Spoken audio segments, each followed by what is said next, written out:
Hello everyone and welcome to C Latif's academy. आज आप लोगों के साथ हम बिजनेस स्टडीज का लेक्चर नंबर 3 डिस्कस करेंगे, जो हमारा क्लास 11 की सीरीज हम लोगों ने शुरू की थी।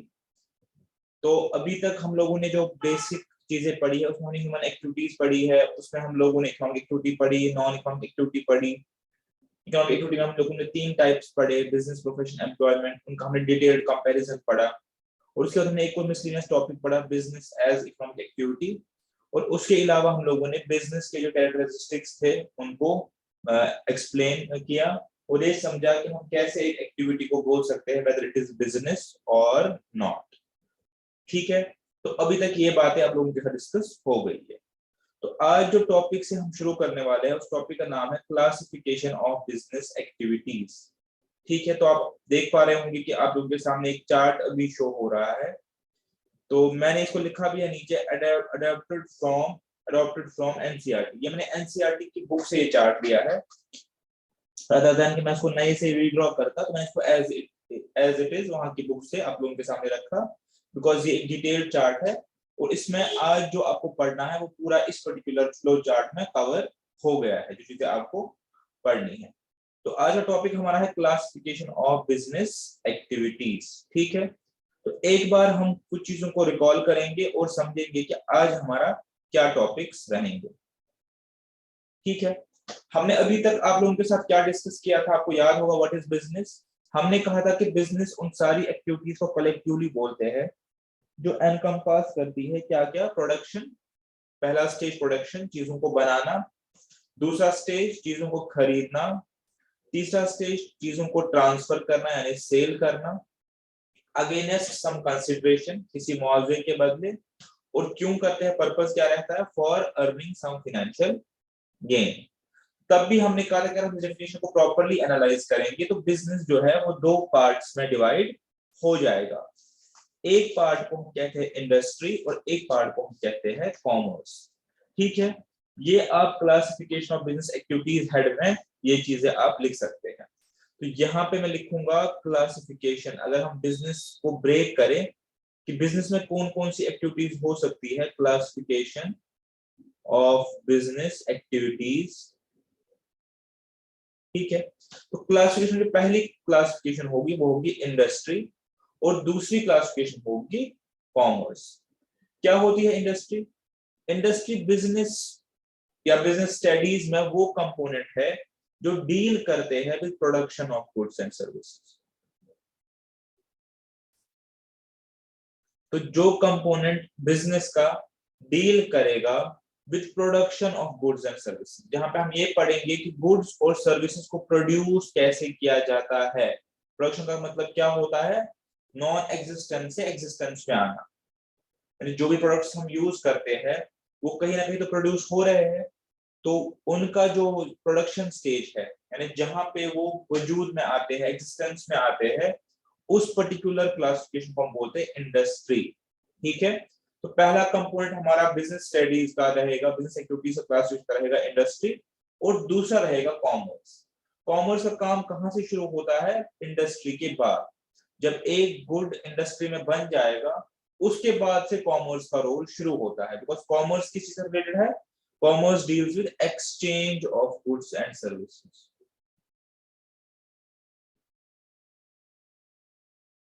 ठीक है, हमने क्या सीखा कि हम बिजनेस एक्टिविटीज को क्लासिफाई कर सकते हैं 2 पार्ट्स में, इंडस्ट्री एंड कॉमर्स। इंडस्ट्री का मतलब होता है production of goods and services और कॉमर्स रिलेट करता है to exchange of goods and services. ठीक है, पॉइंट टेकन, बहुत ही इजी पार्ट है। तो अब अगर मैं आपसे कहूं कि इंडस्ट्री जो है वो कौन सी यूटिलिटी क्रिएट करता है, लास्ट क्लास में पढ़ा है, तो आप कहेंगे जवाब में इंडस्ट्री क्रिएट करती है फॉर्म यूटिलिटी, बिकॉज इंडस्ट्री चीजों को ऐसी फॉर्म में ले आती है जो हमारे लिए यूजफुल है।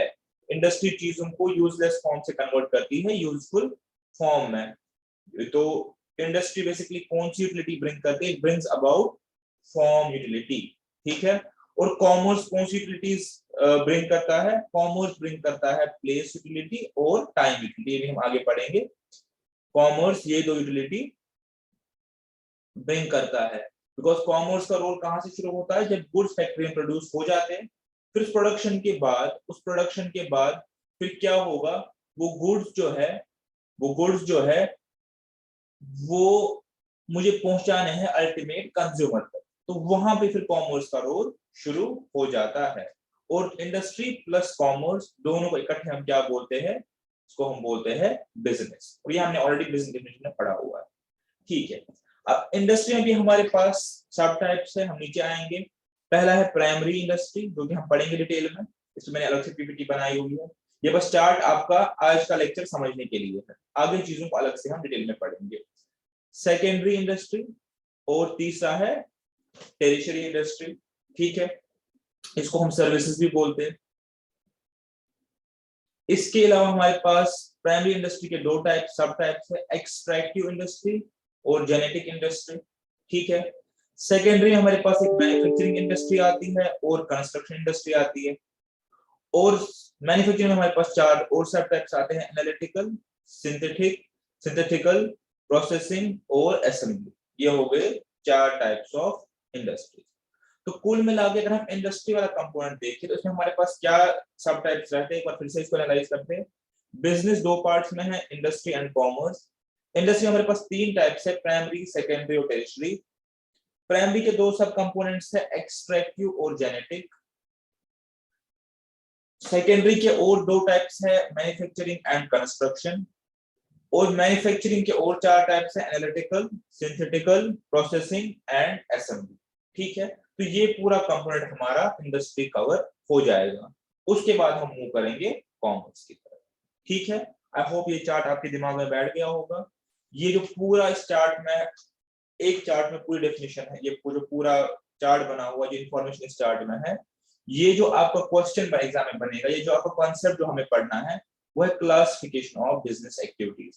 कि बिजनेस एक्टिविटीज की क्या क्या क्लासिफिकेशन है। और अभी तक हम आपको ये बता रहे थे कि बिजनेस में आपके पास इंडस्ट्री प्लस कॉमर्स आएगा, इसको इकट्ठे हम इंडस्ट्री बिजनेस बोलते हैं। Business means industry plus commerce. ठीक है, अब कॉमर्स में आगे अगर इस साइड देखें तो कॉमर्स में दो चीजें हमारे पास आएंगी, पहला ट्रेड और दूसरा ऑक्सिलरी ट्रेड, यानी पॉलिटिशन गया हुआ है। एक तो होता है pure trade, which is exchange of goods and services from sale और परचेज बोलते हैं आम लैंग्वेज में, ट्रेडिंग करना। ट्रेडिंग के फिर टाइप्स है, और ऑक्सिलरी टू ट्रेड यानी एड्स टू ट्रेड के भी उसके बाद टाइप्स है। तो इसको हम अलग से तब डिटेल में पढ़ेंगे, पहले हम इंडस्ट्री को समझने की कोशिश करेंगे। ठीक है, ये चार्ट हो गया। अब हम आते हैं ये सब जो कंपोनेंट्स है, यहां से ये वाला, इनको डिटेल में समझने के लिए जो स्लाइड्स है उनको हम गो थ्रू करेंगे। ठीक है, आई होप आज जो आपको पढ़ना है वो आपके दिमाग में बैठ गया है। ये है, ये वो चार्ट है जो आपको आज स्टडी करना है।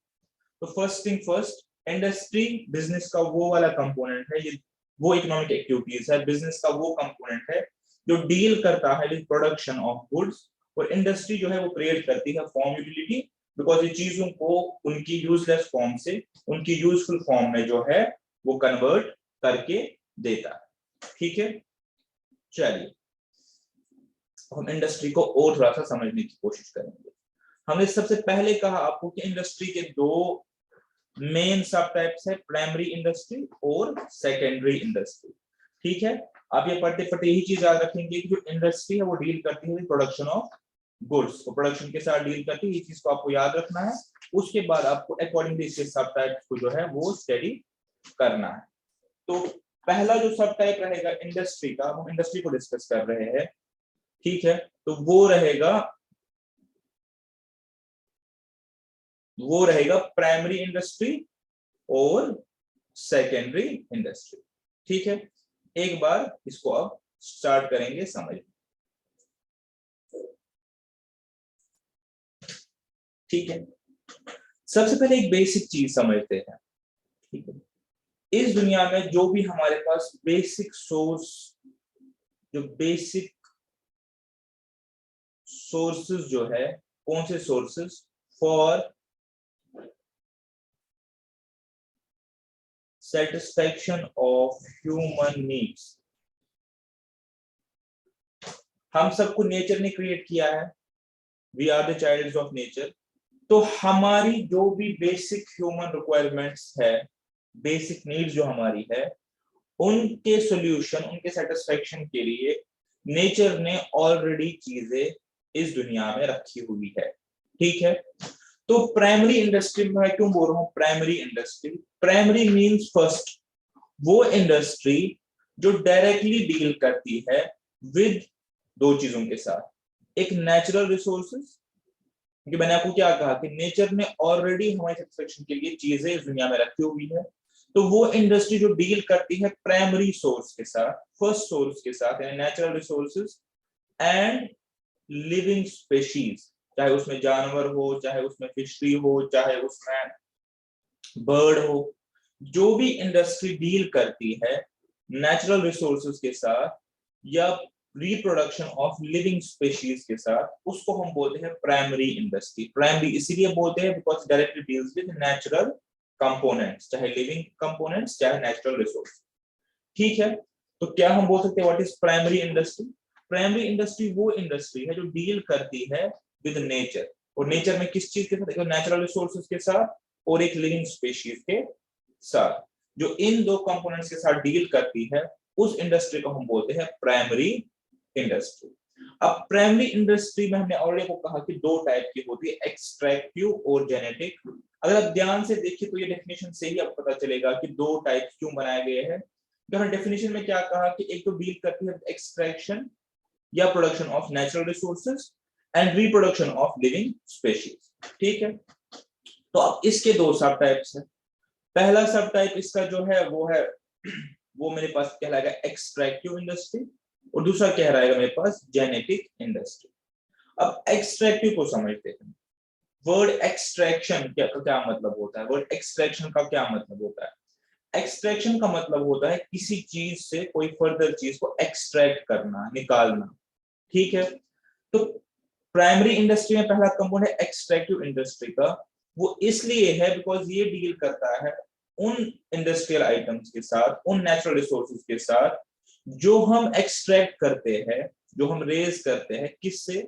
या तो सॉइल से, या पानी से, या जमीन की सरफेस के अंदर। तो ये तीनों चीजें अगर देखेंगे नेचुरल रिसोर्सेज का पार्ट है। अगर आप सॉइल देखिए, इस चीज को हम सॉइल बोलते हैं। ठीक है, सॉइल के अंदर जो होता है beneath the surface of earth, ये बीनीथ हो गया। या अगर हम वाटर बॉडीज की बात करें, तो जो भी इंडस्ट्री इन कंपोनेंट से, सॉइल से, वाटर से, या जमीन की सरफेस से, ठीक है, अपना जो नेचुरल रिसोर्सेज है उसको एक्सट्रैक्ट करती हो, उसको एक्सट्रैक्ट कर रही हो, ठीक है, तो उस इंडस्ट्री को हम बोलते हैं एक्सट्रैक्टिव इंडस्ट्री। और एक्सट्रैक्टिव इंडस्ट्री प्राइमरी इंडस्ट्री क्यों होती है? बिकॉज ये डील करता है नेचुरल रिसोर्सेज के साथ। अब एक एग्जांपल लीजिए,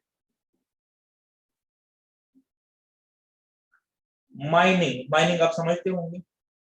माइनिंग, माइनिंग का क्या मतलब है कि हमारे जमीन के अंदर, ये अर्थ मान लीजिए, अर्थ की सरफेस, इस सरफेस के अंदर बहुत सारे मेटल्स है जो इंसान के लिए यूजफुल है। ठीक है, बहुत सारे मेटल्स है जिनको हम ओर भी बोलते हैं, सुना होगा आपने जब बेसिक टेंथ में पढ़ा होगा। तो इस अर्थ की सरफेस के अंदर बहुत सारे ऐसे मेटल्स हैं जो एक ह्यूमन बीइंग के लिए यूजफुलनेस रखते हैं, विच हैव यूटिलिटी।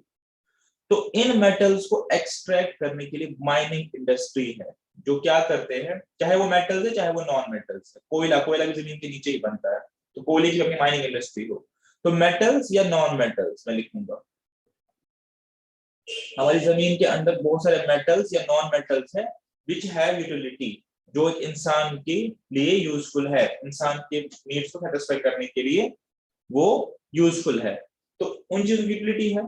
तो हमारे पास माइनिंग इंडस्ट्री है जो क्या काम करती है, इस जमीन के अंदर से ये सब मेटल्स और नॉन मेटल्स जिनकी यूजफुलनेस है, लाइक आयरन और लाइक अपने पास अगर हम देखें कोल, और भी बहुत सारी चीजें हैं जो एक्सट्रैक्ट करती है और उसके बाद उसके जरिए जो है ह्यूमन नीड्स को सेटिस्फाई करती है। तो ऐसी इंडस्ट्री को हम बोलते हैं माइनिंग इंडस्ट्री। और माइनिंग इंडस्ट्री किस वाले क्लासेस में फॉल करेगा? Mining industry is extractive industry. ठीक है, क्योंकि ये अपना रिसोर्सेज कहां से लेती है? जमीन के बीनीथ से। तो ये कौन सी इसमें क्लासेस में फॉल करेगा? Extractive industry. एक्सट्रैक्टिव इंडस्ट्री में फॉल करेगा। और एक्सट्रैक्टिव में जो मेन इसका जो मेन हेड रहेगा वो रहेगा इसका मेन हेड जो रहेगा वो रहेगा अपने पास प्राइमरी इंडस्ट्री में, और प्राइमरी में कौन सा है, एक्सट्रैक्टिव। ठीक है, माइनिंग हो गई एक एग्जांपल। सिमिलरली अगर आप फिशिंग देखें, फिशिंग भी दो टाइप की होती है। फिशिंग देखें जहां पे जो फिश है बेसिकली उसको आप पॉन्ड से एक्सट्रैक्ट करते हैं, और पॉन्ड बेसिकली क्या है, वाटर बॉडी है, नेचुरल रिसोर्सेज है, तो ये भी हमारी एक्सट्रैक्टिव इंडस्ट्री का पार्ट बनेगा, एक्सट्रैक्टिव। और एक्सट्रैक्टिव में कौन सा किसका पार्ट होता है, प्राइमरी इंडस्ट्री का। ठीक है, सेम एग्जांपल है। अब अगर आप एग्रीकल्चर और फॉरेस्ट्री की बात करें, ठीक है, हाँ, क्या होता है इसका मतलब कि आप जमीन में कुछ बोते हैं, एग्रीकल्चर इंडस्ट्री बहुत बड़ी इंडस्ट्री है, आप जमीन में कुछ बोते हैं, ठीक है, और उससे आप एक्सट्रैक्ट करते हैं प्लांट्स, वेजिटेबल्स, फ्रूट, तो ये सब हमारी कौन सी इंडस्ट्री में आएगा, एक्सट्रैक्टिव इंडस्ट्री में। और ये कौन से मेन हेड का पार्ट है, प्राइमरी का। ठीक है, या फॉरेस्ट्री भी एक एग्जांपल है, तो ये सारा किसका कंपोनेंट है, एक्सट्रैक्टिव इंडस्ट्री का। तो कुल मिला के क्या चीज हमने अभी तक समझी कि इंडस्ट्री में जो पहला क्लासिफिकेशन है प्राइमरी इंडस्ट्री का, प्राइमरी इंडस्ट्री का मतलब है वो इंडस्ट्री जो डील करती है नेचुरल रिसोर्सेज के साथ या लिविंग स्पीशीज के साथ। इसमें भी दो सब टाइप्स है, एक्सट्रैक्टिव और जेनेटिक। एक्सट्रैक्टिव का मतलब वो है जहां पे हम डायरेक्टली जो है वेल्थ या कोई भी यूजफुल चीज हासिल करते हैं, एक्सट्रैक्ट करते हैं, उसको प्रेजेंट की जगह जो एक्सट्रैक्ट भी कर सकते, वर्ड लिख सकते हैं, एक्सट्रैक्ट। ठीक है, वेल्थ कहां से करते हैं, सॉइल से, वाटर से, या जमीन के नीचे से जो नेचुरल रिसोर्सेज है उनसे हासिल करते हैं। और इसकी एग्जांपल आपको दी थी, माइनिंग, फिशिंग, एग्रीकल्चर, फॉरेस्ट्री, ये सब जो है इसकी एग्जांपल्स है। ठीक है, फॉर एग्जांपल आयरन ओर जो है वो कहां से निकलता है, जमीन के नीचे से, तो आयरन ओर का जो एक्सट्रैक्शन है दैट इज प्राइमरी इंडस्ट्री। उसके बाद ये आयरन ओर जो है वो जाएगा किसी और फैक्ट्री में, वहां कुछ और बनेगा, तो वो मेरा सेकेंडरी कंपोनेंट हो गया। लेकिन प्राइमरी का मतलब क्या होगा, डायरेक्टली डील करता है विद नेचुरल रिसोर्सेज। ठीक है, तो एक्सट्रैक्टिव कंपोनेंट हो गया खत्म। अब एक्सट्रैक्टिव के बाद क्या आ गया, जेनेटिक। अब आप नाम से ही पता कर सकते हैं जेनेटिक के प्राइमरी जो है उसके दो पार्ट्स है, एक्सट्रैक्टिव और जेनेटिक। जेनेटिक की बात हो रही है, जेनेटिक में मेरे पास आप नाम से पता कर सकते हैं जेनेटिक जो है वर्ड जीन से निकला हुआ है, और जब जीन्स की बात आ गई तो आप डेफिनेटली बोल सकते हैं कि इसका जो ताल्लुक होगा, ये जो डील करता है वो किससे डील करता होगा, विद लिविंग कंपोनेंट्स ओनली। ठीक है, तो वो इंडस्ट्री है तो प्राइमरी ही, प्राइमरी इसलिए बिकॉज नेचुरल रिसोर्सेज के साथ डील करती है। लेकिन ये प्राइमरी का वो वाला कंपार्ट है जेनेटिक इंडस्ट्री जो डील करती है specifically with living components only, कि जो भी लिविंग कंपोनेंट है हमारे नेचुरल रिसोर्सेज में उनके साथ ही जेनेटिक इंडस्ट्री डील करती है। फॉर एग्जांपल हम देते हैं इसमें एनिमल और प्लांट स्पीशीज दोनों लिविंग होते हैं, कि कोई नर्सरी लगाता है, ठीक है, सैपलिंग्स की इंडस्ट्री लगाता है, तो वो सारा मेरे पास जेनेटिक में आ जाएगा। कोई कैटल ब्रीडिंग करता है, ठीक है, तो आपको पता है एग्जांपल तो आपको पता, कश्मीर में ज्यादातर आपको पता होगा कैटल ब्रीडिंग की जो इंडस्ट्री है। पोल्ट्री फार्म जो है, या लाइव स्टॉक कोई पालता है, ठीक है, लाइव स्टॉक मतलब आपको पता है जानवर जो हमारे लिए फायदेमंद होते हैं। तो अगर ऐसी कोई भी इंडस्ट्रीज है उनको हम जेनेटिक इंडस्ट्रीज बोलते हैं, बिकॉज ये डील कर डायरेक्टली लिविंग बीइंग्स के साथ, लिविंग कंपोनेंट्स के साथ। लेकिन इनका जो हेड, एक्चुअल हेड है वो है प्राइमरी इंडस्ट्री। ठीक है, आई होप ये आपको यहाँ तक क्लियर हो गया होगा। मैं इसको वापस यहाँ पे थोड़ा सा आपको बता दूं ताकि आपको ये माइंड में बैठ जाए ये चीज। इंडस्ट्री बिजनेस में हमने पढ़े थे दो कंपोनेंट्स है, इंडस्ट्री और कॉमर्स।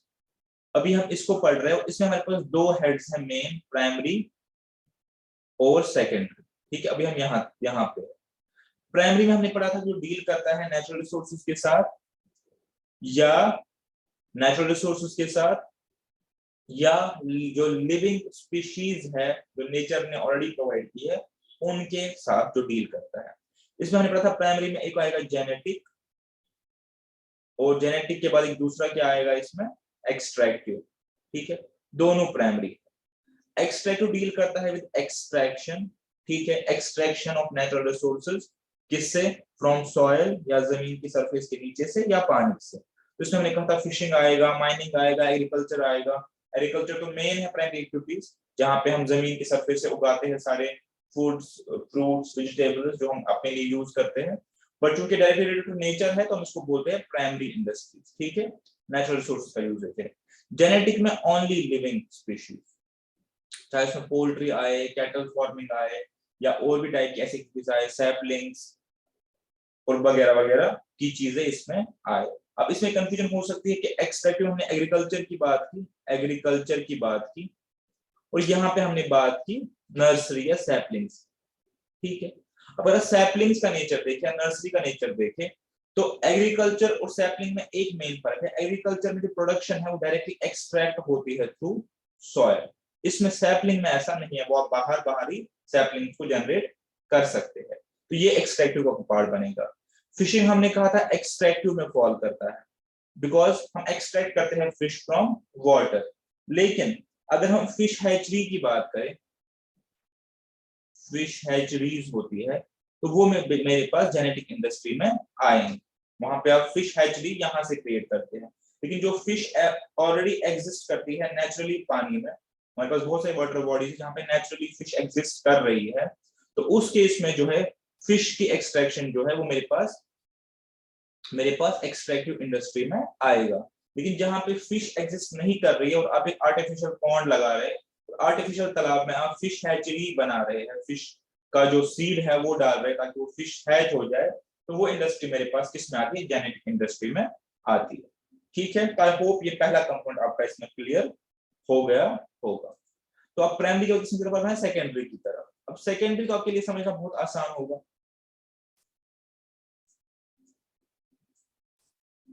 जो भी इंडस्ट्री प्रोसेस करे, जो भी इंडस्ट्री प्रोसेस करे इनपुट, उन चीजों को प्रोसेस करे, किन चीजों को प्रोसेस करे? जो प्राइमरी इंडस्ट्री ने प्रोड्यूस करी है, प्राइमरी इंडस्ट्री ने प्रोड्यूस करी है। और इसीलिए मैंने कहा कि जो बेसिस होता है सारी इंडस्ट्री को प्राइमरी इंडस्ट्री होता है, बिकॉज ये नेचुरल रिसोर्सेज से बनता है। नेचर ने ही इस दुनिया में वो सारी चीजें रखी है जो इंसान की रिक्वायरमेंट के लिए जरूरी है। तो प्राइमरी इंडस्ट्री जो है उससे जो इनपुट्स आते हैं, मतलब उसका जो आउटपुट होता है उसको प्रोसेस करता है एज इनपुट कौन सा? Secondary industry. तो वो सारी इंडस्ट्रीज जो प्राइमरी इंडस्ट्री का इनपुट जो है उसको प्रोसेस करे, प्राइमरी इंडस्ट्री के आउटपुट को प्रोसेस करे एज इनपुट, वो हम क्लासिफाई करते हैं सेकेंडरी इंडस्ट्री में। मैं आपको एग्जांपल देता हूं,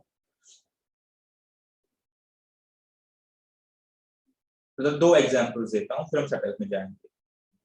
फॉर एग्जांपल फ्रूट उगाना, फ्रूट ग्रोविंग, ये कौन सी इंडस्ट्री में फॉल करेगा? प्राइमरी, ये पता है, कोई हमने पढ़ा। और प्राइमरी में भी कौन सा? एक्सट्रैक्टिव। ठीक है, बिल्कुल सही है।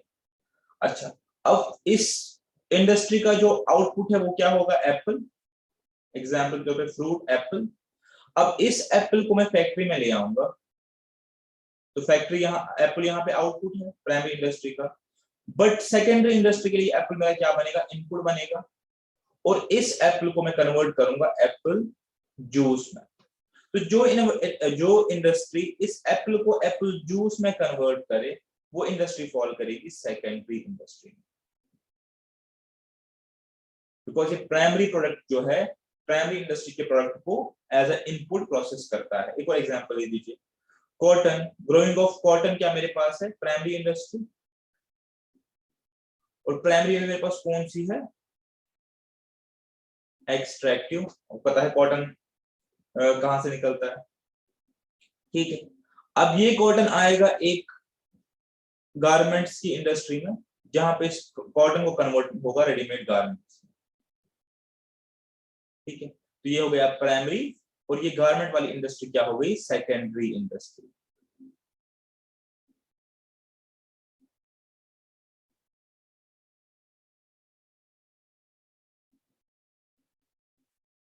ठीक है, तो ये आप समझ गए कि प्राइमरी और सेकेंडरी में क्या फर्क होता है।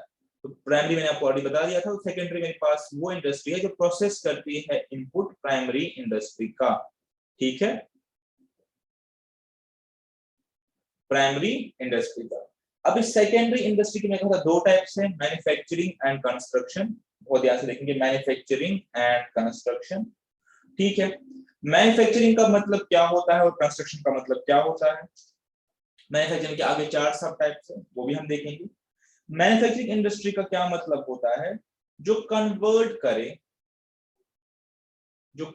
करे रॉ मटेरियल को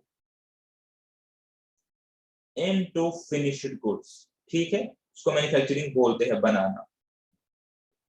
तो हमारे पास रॉ मटेरियल कहां से आएगा, ये सारा हमारे पास आएगा प्राइमरी इंडस्ट्री से। तो प्राइमरी इंडस्ट्री से मेरे पास जो भी रॉ मटेरियल आएगा उसको हम प्रोसेसिंग करके फिनिश्ड गुड्स में कन्वर्ट करते हैं, किसमें, मैन्युफैक्चरिंग इंडस्ट्री में। मैन्युफैक्चर का मतलब चीजों को प्रोड्यूस करना। तो इस इंडस्ट्री से जो मैक्सिमम हमारी जो रिक्वायरमेंट है आज की डेट में, वो कौन पूरा करता है एग्रीकल्चर के बाद, मैन्युफैक्चरिंग इंडस्ट्री। बिकॉज ये इंडस्ट्री क्या प्रोड्यूस करती है, वो सारे गुड्स एंड सर्विसेज जो हमें जरूरत है।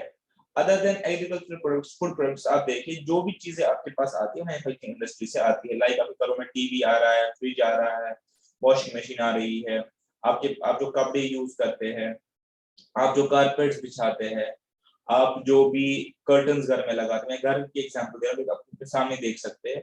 ये सारी चीजें कौन सी इंडस्ट्री से प्रोसेस होकर आती है, ये सारी चीजें प्रोसेस होकर आती है आपकी सेकेंडरी इंडस्ट्री से। बिकॉज ये क्या करते हैं, ये सारी इंडस्ट्रीज प्राइमरी इंडस्ट्री का इनपुट यूज करके, उसको as a raw material use करके, उसको प्रोसेसिंग करके उसको कन्वर्ट कर देते हैं अपना फिनिश्ड गुड्स में। तो ये इंडस्ट्री को हम बोलते हैं सेकेंडरी इंडस्ट्री। और सेकेंडरी इंडस्ट्री में जो पार्ट हम डिस्कस करें वो है मैन्युफैक्चरिंग इंडस्ट्री। सेकेंडरी इंडस्ट्री में दो कंपोनेंट्स होते हैं, मैन्युफैक्चरिंग और कंस्ट्रक्शन। ठीक है, मैन्युफैक्चरिंग आपके लिए इजी है समझना, रॉ मटेरियल को लेना, उसको प्रोसेसिंग करके कन्वर्ट करना अपना फिनिश्ड गुड्स में। कंस्ट्रक्शन इंडस्ट्री का मतलब क्या होता है, ये भी एक सेकेंडरी इंडस्ट्री है, लेकिन इसका प्राइमरी जो डीलिंग होता है वो होता है creation of construction of infrastructure के साथ। लाइक जो रोड्स बनते हैं, बिल्डिंग्स बनते हैं, डैम्स बनते हैं, ये जो बड़ी बड़ी कंस्ट्रक्शन बनती है, जो इंडस्ट्री इनको डील करती है वो होती है हमारे पास कंस्ट्रक्शन इंडस्ट्री। और कंस्ट्रक्शन इंडस्ट्री भी हमारे पास जो है वो सेकेंडरी इंडस्ट्री का ही पार्ट है। उस कंस्ट्रक्शन में we don't deal with natural resources, हम नेचुरल रिसोर्स को यूज करते हैं as input for secondary industry. तो इसलिए इस फॉर एज कंस्ट्रक्शन इंडस्ट्री, तो इसलिए हमारी जो कंस्ट्रक्शन इंडस्ट्री है वो भी हमारी सेकेंडरी इंडस्ट्री का ही पार्ट है। ठीक है, अपने चार्ट को एक बार फिर से आगे बढ़ाते हैं। सेकेंडरी हमने क्या पढ़ा था, सेकेंडरी हमने कहा हमारे पास दो कंपोनेंट है। पहले सेकेंडरी होता क्या है, जो प्राइमरी इंडस्ट्री के इनपुट को यूज करें। इसमें हमारे पास तो है मैन्युफैक्चरिंग और इसमें हमारे पास तो है कंस्ट्रक्शन। ठीक है, मैन्युफैक्चरिंग में जो रॉ मटेरियल को कन्वर्ट करता है फिनिश्ड गुड्स में, और हमारे पास जो मैक्सिमम प्रोडक्ट्स है वो मैन्युफैक्चरिंग इंडस्ट्री से ही आते हैं हमारे पास। और जो हमारे पास कंस्ट्रक्शन इंडस्ट्री में उसमें क्या है, बेसिकली इंफ्रास्ट्रक्चर क्रिएशन, चाहे वो रोड्स की बात हो, बिल्डिंग्स, डैम, इन सब की बात हो, तो हमारे पास कंस्ट्रक्शन इंडस्ट्री में फॉल करता है। इसको हमें ज्यादा और नहीं खींचना। मैन्युफैक्चरिंग हमारे पास और चार सब टाइप्स है, एनालिटिकल, सिंथेटिकल प्रोसेसिंग और असेंबली। इसको हम आगे और चार कंपोनेंट को डिवाइड करेंगे। तो हमने कुल मिला के क्या पढ़ा, मैन्युफैक्चरिंग इंडस्ट्री में हमारे पास रॉ मटेरियल जो है वो कन्वर्ट होता है फिनिश्ड गुड्स में। अब ये कन्वर्जन के भी चार तरीके हैं, उन चार तरीकों को हमने अलग अलग से एक बार समझना है कि ये प्रोसेसिंग कितने तरीकों से हो सकती है। ठीक है, आइए देखते हैं।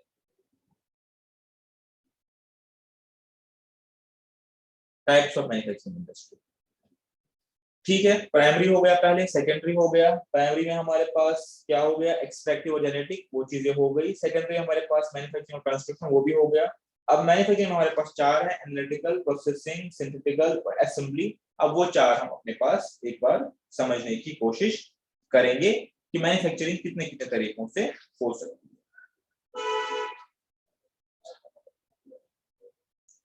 उससे पहले एक और पॉइंट में डिस्कस किया हुआ है ऑलरेडी, कि मैन्युफैक्चरिंग इंडस्ट्रीज जो है वो two types of goods produce करती है। आपको ऑलरेडी बताया, कंज्यूमर गुड्स और प्रोड्यूसर गुड्स, या इसको इंडस्ट्रियल गुड्स भी बोलते हैं, प्रोड्यूसर गुड्स या इंडस्ट्रियल गुड्स। पहले भी आपको बताया हुआ है, कंज्यूमर गुड्स मतलब जो डायरेक्टली कंज्यूम हो जाएंगे, यहाँ पे लिखा है consumer goods and industrial goods. Consumer goods मतलब डायरेक्टली कंज्यूम हो जाएंगे, ठीक है, जो इसलिए बनते हैं कि डायरेक्टली फाइनल कंज्यूमर यूज करे और कंज्यूम कर दे। लेकिन प्रोड्यूसर गुड्स ऐसे गुड्स होते हैं जो इसलिए बनते हैं, जैसे मशीनें, ठीक है, वो इसलिए बनती है ताकि उनको यूज करके और गुड्स बनाए जाए, ये मैंने ऑलरेडी डिस्कस किया हुआ है। तो मैन्युफैक्चरिंग इंडस्ट्री में हमारे पास दो टाइप के गुड्स आ सकते हैं, कंज्यूमर गुड्स भी आ सकते हैं, प्रोड्यूसर गुड्स भी आ सकते हैं। आपसे पूछा जा सकता है कि कंज्यूमर गुड्स क्या होते हैं, प्रोड्यूसर गुड्स क्या हो सकते हैं। तो आपको ये पता होना चाहिए consumer goods are those goods which are directly consumed by the consumers during their day-to-day necessities, like bread आपके पास एग्जांपल है, क्लोथ्स बन गए, आपने पहन लिए, कंज्यूम हो गए। लेकिन हमारे पास मशीनरीज होती है, इक्विपमेंट्स होते हैं, टूल्स होते हैं, जो कुछ फैक्ट्रीज बनाती है, इसलिए बनाती है कि उनकी यूजेज से और गुड्स आगे बन सके, तो उनको हम बोलते हैं अपने पास प्रोड्यूसर गुड्स या इंडस्ट्रियल गुड्स। ठीक है, मैंने और डिस्कस किया हुआ है, बट यहाँ पे भी लगता है कि इस बार इसको फिर से टच करेंगे। ठीक है, तो अब जो टाइप्स ऑफ इंडस्ट्री में हमारे पास चार टाइप्स ऑफ मैन्युफैक्चरिंग इंडस्ट्रीज है, उसको हम डिस्कस करेंगे। सबसे पहले मेरे पास है एनालिटिकल। ठीक है, एनालिटिकल इंडस्ट्री क्या होता है, एक सिंपल समझिए कि ये ऐसी मैन्युफैक्चरिंग प्रोसेस है जिसमें मैं एक सिंगल इनपुट यूज करता हूं और उसकी प्रोसेसिंग इस तरीके से करता हूं कि मल्टीपल आउटपुट वहां से प्रोड्यूस हो सके। ठीक है, और इसकी बेस्ट और सिंपल एग्जांपल है कि हमारे पास जो पेट्रोलियम प्रोडक्ट्स आते हैं वो किससे आते हैं, क्रूड ऑयल से, सबको पता है। और सारे पेट्रोलियम प्रोडक्ट्स जो है वो एक ही क्रूड ऑयल से आते हैं। तो क्या तरीका होता है इसकी मैन्युफैक्चरिंग इंडस्ट्री में मैन्युफैक्चर करने का, देखिए अब वही बात वापस आ गई। ऑयल जो है मेरे पास, एक्सट्रैक्शन ऑफ ऑयल, ऑयल कहाँ पे है, नेचुरल रिसोर्सेज है, ऑयल हमारे पास जमीन के अंडर है, जिनको ऑयल रिग्स के हम एक्सट्रैक्ट करते हैं। तो वो इंडस्ट्री जो ऑयल को एक्सट्रैक्ट करती है वो है प्राइमरी इंडस्ट्री, बिकॉज ये डील करती है नेचुरल रिसोर्सेज के साथ। तो वो है प्राइमरी इंडस्ट्री में कौन सा, एक्सट्रैक्टिव इंडस्ट्री। ठीक है, लेकिन उसके बाद ये जो ऑयल है ये प्राइमरी इंडस्ट्री से कहां पे आता है, सेकेंडरी इंडस्ट्री में। किसके लिए, रिफाइनिंग के लिए। हम क्रूड ऑयल को तो यूज नहीं कर पाएंगे, इस क्रूड ऑयल से हम तरह तरह के पेट्रोलियम प्रोडक्ट्स बनाते हैं, like petrol, diesel, gas, kerosene, क्योंकि हर गैस की अपनी अपनी, हर प्रोडक्ट की अपनी अपनी यूटिलिटी होती है। ठीक है, तो जिस इंडस्ट्री में ये रिफाइनिंग होती है क्रूड ऑयल की, जिससे ये बनता है पेट्रोलियम प्रोडक्ट्स, तो उस इंडस्ट्री को हम क्या बोलते हैं, सेकेंडरी इंडस्ट्री, बिकॉज ये प्राइमरी इंडस्ट्री का जो आउटपुट है उसको एज इनपुट अपने पास यूज कर रही है। ठीक है, हम कह रहे हैं कि एनालिटिकल क्या होता है, analytical industry as a manufacturing industry क्या होता है कि एक सिंगल इनपुट हमारे पास है, वो है क्रूड ऑयल। ठीक है, क्रूड ऑयल, हम इस क्रूड ऑयल को प्रोसेस करते हैं, ये मेरी प्रोसेसिंग हो गई, प्रोसेस करते हैं, मैंने इस क्रूड ऑयल को as a single input use किया। ठीक है, और इसके बाद इसकी प्रोसेसिंग होगी, और इस प्रोसेसिंग में क्या होगा, ये सेपरेट होगा as per respect to temperature. ठीक है, और उसके बाद इससे जो आउटपुट्स है वो बहुत सारे आ जाएंगे, लाइक पेट्रोल, डीजल, गैस, जो एलपीजी बोलते हैं, कैरोसिन, और भी बहुत सारी कुछ एग्जांपल में। ठीक है, तो जब आप एक सिंगल इनपुट को प्रोसेस करते हैं और उसके जरिए मल्टीपल आउटपुट्स आप जनरेट करते हैं, ठीक है, तो ऐसी प्रोसेसिंग या ऐसी इंडस्ट्री को बोलते हैं जहां पे ये वाली एक्टिविटी परफॉर्म होती है, इसको हम बोलते हैं एनालिटिकल इंडस्ट्रीज। और ये पार्ट है हमारा मैन्युफैक्चरिंग इंडस्ट्री का। ठीक है, बहुत ही इजी है, आपको याद भी हो गया होगा। ठीक है, दूसरा हम बोलते हैं प्रोसेसिंग इंडस्ट्री। प्रोसेसिंग इंडस्ट्री का मतलब क्या होता है, जहां आपके पास एक ही इनपुट है, ध्यान से देखेंगे और डिफरेंस को समझेंगे।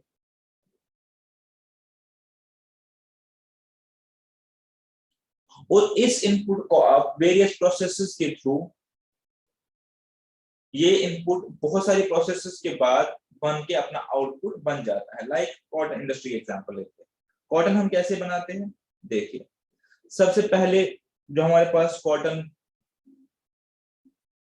आएगा, वैसे कॉटन का पूरा बल्क आएगा इस शेप में। ठीक है, ये हो गया रॉ कॉटन, हमारे पास कहां से आएगा, प्राइमरी इंडस्ट्री से आएगा। फिर इस पे जो हम पहला प्रोसेस करेंगे वो करेंगे गिनिंग प्रोसेस। ठीक है, इसके बाद दूसरा इसी चीज से दूसरा प्रोसेस करेंगे, वो करेंगे हम वीविंग प्रोसेस, और उसके बाद क्या करेंगे, डाई या कलर करेंगे। ठीक है, तो हमने क्या किया, रॉ मटेरियल को डिफरेंट स्टेज के थ्रू, डिफरेंट प्रोसेसेस के थ्रू गुजारा, और उसके बाद जो हमारा फाइनल आउटपुट जो है वो प्रोड्यूस हो गया कॉटन क्लॉथ। एक और चीज देख लीजिए, फर्स्ट स्टेप का रॉ मटेरियल ये है, ये आउटपुट आ गया। वीविंग का जो इनपुट है वो ये है, ये आउटपुट आ गया। वीविंग का जो आउटपुट है वो डाइंग के लिए इनपुट बनेगा, और डाइंग का जो आउटपुट है मेरे पास कॉटन क्लॉथ बनेगा। तो प्रोसेसिंग इंडस्ट्री में क्या होता है बेसिकली, कि एक रॉ मटेरियल को बहुत सारे प्रोसेसेस के थ्रू हम गुजारते हैं, उसी पे बहुत सारे प्रोसेसेस अंडरटेक करके हम उसको एक फाइनल प्रोडक्ट की शक्ल में ले आते हैं। तो होता क्या है कि एक प्रोसेस का रॉ मटेरियल जो है, एक प्रोसेस का जो रॉ मटेरियल है वो अगले जो प्रोसेस है उसके लिए आउटपुट बन जाता है। ठीक है, प्रोसेस ए का जो आउटपुट है, यहाँ से रॉ मटेरियल आ गया, यहाँ प्रोसेसिंग हो गई, प्रोसेस ए का जो आउटपुट है वो प्रोसेस बी के लिए रॉ मटेरियल कहलाएगा। अब प्रोसेस बी का जो आउटपुट है वो प्रोसेस सी के लिए रॉ मटेरियल कहलाएगा, और प्रोसेस सी का जो आउटपुट है मेरे पास मेन आउटपुट है। ठीक है, यहाँ पे एक बार आपको फिर से बताते हैं, एनालिटिकल इंडस्ट्री में क्या होता है कि मेरे पास सिंगल इनपुट होता है, और इससे प्रोसेसिंग के जरिए मैं मल्टीपल आउटपुट्स निकालता हूँ। ठीक है, मल्टीपल आउटपुट्स। यहाँ पे मेरे पास एक सिंगल रॉ मटेरियल है, मैं उसको कोई प्रोसेस करता हूँ, प्रोसेस ए कोई प्रोसेस करता हूँ, वहां से जो आउटपुट निकलता है उसको मैं प्रोसेस बी में ले जाता हूँ, वहां से आउटपुट निकलता है मैं प्रोसेस सी में ले जाता हूँ, और फाइनली जो निकलता है मेरे पास फाइनल आउटपुट होता है। इसको हम बोलते हैं प्रोसेसिंग इंडस्ट्री। ठीक है, चलिए यहाँ पढ़ रहे types of manufacturing activities, continue. Third मैंने कहा, थर्ड जो हमारे पास है वो है सिंथेटिक इंडस्ट्री। अब इसमें देखिए और प्रोसेस में क्या फर्क है। मैं सिंपली क्या करता हूँ, मटेरियल्स को जोड़ के एक डिफरेंट मटेरियल बनाता हूँ। यहाँ प्रोसेस की बात है, मटेरियल की बात हो रही है। सपोज मेरे पास सोप इंडस्ट्री है, पेंट इंडस्ट्री है, तो पेंट बनाने के लिए जो केमिकल्स लगते हैं, chemical A, chemical B, chemical C, chemical D, इनको कंबाइन करता हूँ किसी कंटेनर में, किसी मशीन में, तो मेरे पास फाइनल पेंट बन जाता है। ठीक है, तो यहाँ पे प्रोसेस की बात नहीं हो रही है, सिंपली क्या होता है, अलग अलग मटेरियल्स को मैं कंबाइन करता हूँ, अलग अलग मटेरियल्स को मैं जोड़ता हूँ, इसी तरीके से पेंट भी बनता है, इस तरह से सीमेंट भी बनता है। ठीक है, सोप भी बनती है, मैंने एग्जांपल लिखी है, सोप, पेंट, सीमेंट कैसे बनते हैं, आप इनकी जो इनका जो मैन्युफैक्चरिंग प्रोसेस है वो आप एक बार सीखने के लिए एक बार ऑनलाइन गूगल पे जाके देख लीजिएगा। ठीक है, थोड़ा सा आपको ज्यादा क्लैरिटी होगी। होता क्या है, simply component A B C D जो भी रिक्वायर्ड होते हैं बनाने के लिए, उनको आप किसी कंटेनर में रखते हो, उसके बाद अपना जो रिक्वायर्ड टेम्परेचर और जो कंडीशंस चाहिए होते हैं उस पर छोड़ देते हो, और फाइनली उसका आउटपुट आ जाता है। तो ऐसी इंडस्ट्रीज को हम कहते हैं सिंथेटिक इंडस्ट्रीज, जहाँ पे सिंपली आप material A B C D को जोड़ के इकट्ठा ला के उससे एक फाइनल आउटपुट प्रोड्यूस कर देते हैं, प्रोसेस की बात नहीं हो रही है। और लास्टली जो है असेंबली इंडस्ट्री। ठीक है, लास्टली जो है असेंबली इंडस्ट्री। अब असेंबली वर्ड आई होप आप लोगों ने यूज किया होगा, असेंबल करना। कंप्यूटर्स के केस में आप बोलते हैं कि हम अपने लैपटॉप या कंप्यूटर को असेंबल करेंगे। क्या होता है असेंबल करना? असेंबल करना ये होता है कि हमें पता है कि जो हमारा फाइनल प्रोडक्ट या आउटपुट है वो ऐसा है, वो डिफरेंट कंपोनेंट्स का बना हुआ है। ठीक है, लाइक अगर आप अपने लैपटॉप की बात करें तो लैपटॉप में सीपीयू होता है, मॉनिटर होता है, कीबोर्ड होता है, हार्ड डिस्क होती है, कंडक्टर होते हैं, वो सब यूज करके आपका क्या बन जाता है, लैपटॉप या डेस्कटॉप। तो अगर आप उन पार्ट्स को इस तरीके से टुगेदर ले आते हैं, इकट्ठा ले आते हैं उन पार्ट्स को, कि उससे एक फाइनल आउटपुट बनेगा, एज अ सिंगल यूनिट बनेगा, तो ऐसी इंडस्ट्री को हम असेंबली इंडस्ट्री के नाम से जानते हैं। और उसकी बेस्ट एग्जांपल है कार जैसे बनती है। कार के टायर अलग बन जाते हैं, कार के विंडोज अलग बनती है, कार के सारे कंपोनेंट्स अलग बनते हैं, फिर इनको एक असेंबली, जो भी असेंबली सेंटर होता है उसका एक मशीन होती है, वहां पे लाके उन सेपरेट सेपरेट पार्ट्स को इकट्ठा किया जाता है, सिंगल कार बनाया जाता है। तो ऐसी इंडस्ट्री को हम बोलते हैं assembly industry. Part A, part B, part C, क्या बन जाता है, आउटपुट बन जाता है उसका। या कंप्यूटर केस में आप देखेंगे part A, part B, part C को जोड़ के एक सिंगल कंप्यूटर बनाया जाता है। ऐसी इंडस्ट्री को हम बोलते हैं असेंबली इंडस्ट्री। आई होप कि इंडस्ट्री वाला पार्ट जो है वो आपका कंप्लीट हो गया। हम वापस आते हैं अपने मेन चार्ट की तरफ देखने के लिए कि हमने क्या क्या इसमें कवर कर लिया।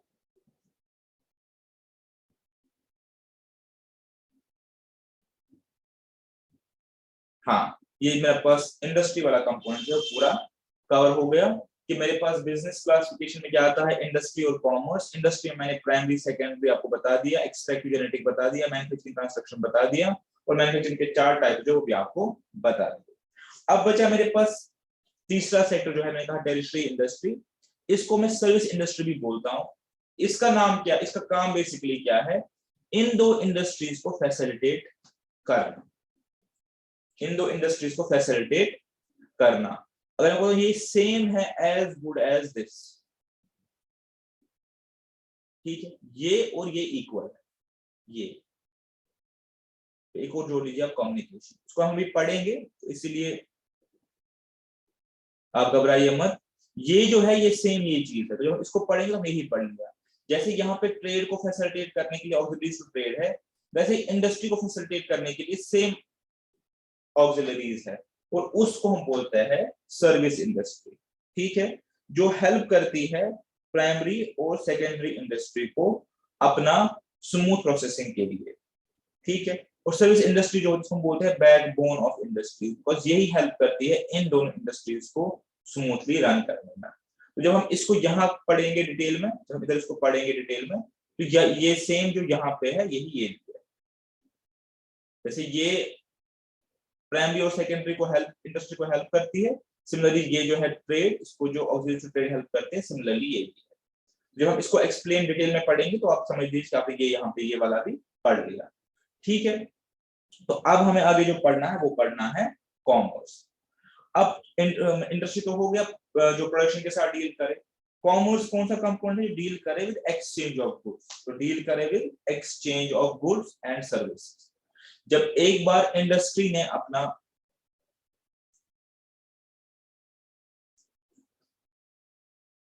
प्रोडक्शन कर लिया, ठीक है, जब प्रोडक्शन हो गया इंडस्ट्री का, अब प्रोडक्शन के बाद गुड्स प्रोड्यूस हो गए,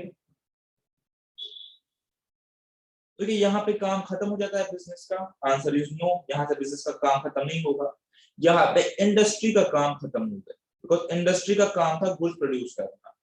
अब यहाँ से जो भी टेक ओवर करेगा वो करेगा कॉमर्स। कॉमर्स क्या करेगा, कॉमर्स कोशिश करेगा कि जो गुड्स एंड सर्विसेज है ये अपने रेस्पेक्टिव पर्सन तक पहुंच जाए जिसके लिए ये बने थे। ठीक है, तो यहां से पूरा जो प्रोसेस है वो कॉमर्स स्टार्ट करेगा, उसको क्या कहते हैं, exchange of goods and services. Industry में प्रोडक्शन, यहाँ पे exchange of goods and service, ये चीज हम बार बार पढ़ चुके हैं। Commerce basically deals with all activities related to purchase, sale and exchange of goods and services. ठीक है, अब कॉमर्स के अपने दो दो पार्ट्स है, ऑलरेडी वो कहा trade, trade and auxiliaries to trade या एड्स टू ट्रेड, हमने ऑलरेडी आपको ये बताया। अब ट्रेड बेसिकली क्या होता है, ट्रेड को अगर हम सिंपल लैंग्वेज में देखें तो ट्रेड का मतलब ये होता है सेल एंड परचेज। ट्रेड को सिंपल भाषा में आप देखिए तो ट्रेड का मतलब होता है सेल और परचेज, या अगर हम इसको और समझना चाहते हैं तो ट्रेड बेसिकली स्टार्ट करता है गुड्स को ले जाना, कहां से, सोर्स ऑफ प्रोडक्शन से, जहां पे गुड्स बने हैं, गुड्स कहीं पे बने होंगे, वहां से लेकर कस्टमर के पास या कंज्यूमर के पास। तो जो भी स्टेप्स इन्वॉल्व होते हैं इस पूरे साइकिल में, वो सारे हमारे पास किसमें आते हैं, ट्रेड में आते हैं, सेल और परचेज। ठीक है, और आम जो आप देखते हैं बिजनेस अपने आसपास, तो ट्रेड ही होता है कि लोग खरीदते हैं, सस्ता खरीदते हैं, महंगा बेचने के लिए उसको हम ट्रेड बोलते हैं। आप जब बोलते हैं इंडस्ट्री को छोड़िए, जब नॉर्मली बोलते हैं कि हम बिजनेस कर रहे हैं, तो आप बिजनेस क्या कर रहे हैं, आप कोई चीज को सस्ता खरीदते हैं या सस्ता बनाते हैं और महंगा उसके बाद सेल करते हैं, इसको तो हम ट्रेड बोलते हैं ना, सेल एंड परचेज। तो ट्रेड कहां से शुरू होता है, प्रोडक्शन जहां से एंड होती है, प्रोडक्शन एंड हो गई, ये प्रोडक्शन है, प्रोडक्शन प्रोसेस से गुड्स बन गया, अब इस गुड्स को यहां से फाइनली कंज्यूमर के हाथ में पहुंचाने तक जो एक्टिविटीज बीच में इन्वॉल्व होती है उसको हम क्या बोलते हैं, कॉमर्स। और कॉमर्स का पहला कंपोनेंट जो क्या है वो है ट्रेड, क्योंकि यहां तक पहुंचाने के लिए क्या करना है, कोई बंदा ये परचेज करेगा, ठीक है, और उसके बाद सेल करेगा, सस्ता परचेज करेगा, महंगा बेचेगा, अपना प्रॉफिट कमाएगा इसमें, ठीक है। एक एग्जांपल देते हैं, फॉर एग्जांपल हमारी डेली जो रिक्वायरमेंट है, डेली नीड की रिक्वायरमेंट हमारी जो है वो है फॉर एग्जांपल ब्रेड, ठीक है। अब ब्रेड कहाँ बनती है, आप लोग ये ब्रेड कहाँ से खरीदते हैं, आप खरीदते हैं शॉप से, अपने शॉपकीपर से या डिपार्टमेंटल स्टोर से, ठीक है। तो क्या ये ब्रेड शॉपकीपर या डिपार्टमेंटल स्टोर वाला खुद बनाता है, आंसर इज नो। तो पॉइंट क्या है, ब्रेड आपकी रिक्वायरमेंट है, कस्टमर एक्स की रिक्वायरमेंट है, लेकिन जो ये ब्रेड बनती है ये फैक्ट्री ए में बनती है। अब एक कस्टमर एक्स का डायरेक्ट कॉन्टैक्ट तो है नहीं फैक्ट्री ए से, तो इसलिए बीच में कौन सा आ जाता है, ट्रेडर, शॉपकीपर, जो भी आप उसको बोलो। वो ट्रेडर क्या करता है, इस प्रोड्यूसर से ये खरीदता है, परचेज करता है जहां से ये ब्रेड, और यहां से इसको सेल कर देता है किसको, इस कंज्यूमर एक्स को। तो इसलिए इस प्रोसेस को हम बोलते हैं trade, purchase and sale of goods. और ये करता क्यों है, इसमें इसको मिलता है मार्जिन, या इसको मिलता है प्रॉफिट, ठीक है, आप समझ गए। ट्रेड बेसिकली सिंपली है sale and purchase of goods, या हम बोल सकते हैं process of taking goods from producer to consumer. किस लिए, बिकॉज प्रोड्यूसर्स और कंज्यूमर्स, इस केस में ये ए और ये एक्स डायरेक्ट कांटेक्ट आपस में होते नहीं है। ऐसे इसी तरह हमें सपोज चाहिए वॉशिंग पाउडर, अब हम फैक्ट्री में नहीं जाके वॉशिंग पाउडर लेते, हम कहां से जाएंगे, हम किसी दुकानदार से, शॉपकीपर से जाके लेंगे, बिकॉज हमारा कांटेक्ट डायरेक्टली उस फैक्ट्री के साथ नहीं है जहां ये बनता है। हमें चाहिए चिप्स, हमें चाहिए खाने की चीजें, हम डायरेक्टली फैक्ट्री से नहीं लाते। बट जो बंदा इसको फैक्ट्री से लेके हमारे हाथ तक पहुंचाने में हेल्प करता है, जो भी लोग हेल्प करते हैं, तो वो उनको हम क्या बोलते हैं, वो ट्रेड करते हैं, ठीक है। Trade is basically buying and selling of goods, producer के हाथ से गुड्स को पहुंचाना कंज्यूमर के हाथ में, इस प्रोसेस को हम कहते हैं ट्रेड, ठीक है। अब ट्रेड की भी मैंने कहा फर्दर सब टाइप्स है एज पर चार्ट, इंटरनल और एक्सटर्नल, ठीक है। बहुत बेसिक सी चीजें हैं लेकिन आपके लिए काम की है सारी। ट्रेड की दो टाइप्स है, इंटरनल और एक्सटर्नल। इंटरनल ट्रेड वो होता है जो एक कंट्री की ज्योग्राफिकल बाउंड्रीज में या पॉलिटिकल बाउंड्रीज के अंदर किया जाए। सपोज एक कंट्री है, कंट्री ए, अब इस कंट्री की ज्योग्राफिकल बाउंड्रीज है, जो इस कंट्री की ज्योग्राफिकल बाउंड्रीज के अंदर ट्रेड किया जाए उसको हम क्या बोलते हैं, इंटरनल ट्रेड। और यही अगर ट्रेड इस कंट्री की ज्योग्राफिकल बाउंड्रीज के बाहर किया जाए तो इसको हम क्या बोलते हैं, इसको हम बोलते हैं एक्सटर्नल ट्रेड, ठीक है। बहुत ही सिंपल सा कॉन्सेप्ट है। अगर ट्रेड कंट्री की इंटरनल बाउंड्रीज, कंट्री की boundaries, geographical boundaries, political boundaries के अंदर किया जाए तो उसको इंटरनल ट्रेड बोलते हैं। और यही अगर कंट्रीज की पॉलिटिकल ज्योग्राफिकल बाउंड्रीज के बाहर किया जाए, ठीक है, उसको हम बोलते हैं एक्सटर्नल ट्रेड, ठीक है। ये पॉइंट भी आपको समझ आ गया, इजी पॉइंट है। अब आगे जब हम बढ़ेंगे तो हम कहते हैं कि इंटरनल ट्रेड की दो टाइप्स है। इंटरनल ट्रेड मेरे पास दो टाइप्स है, होलसेल एंड रिटेल ट्रेड, ठीक है। होलसेल ट्रेड एंड कौन सा ट्रेड, रिटेल ट्रेड। हो सकता है ये वर्ड भी आपने सुने होंगे अपने आम लैंग्वेज में, होलसेलर रिटेलर, होलसेलर रिटेलर सुना ही होगा। क्या होता है बेसिकली,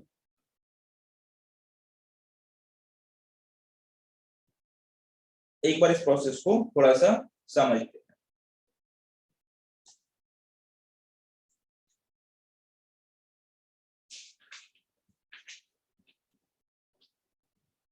देखिए सबसे पहले जो पिक्चर में आता है वो कौन सा आता है, प्रोड्यूसर। पूरी पिक्चर को आप समझने की कोशिश करें, कौन आता है, प्रोड्यूसर।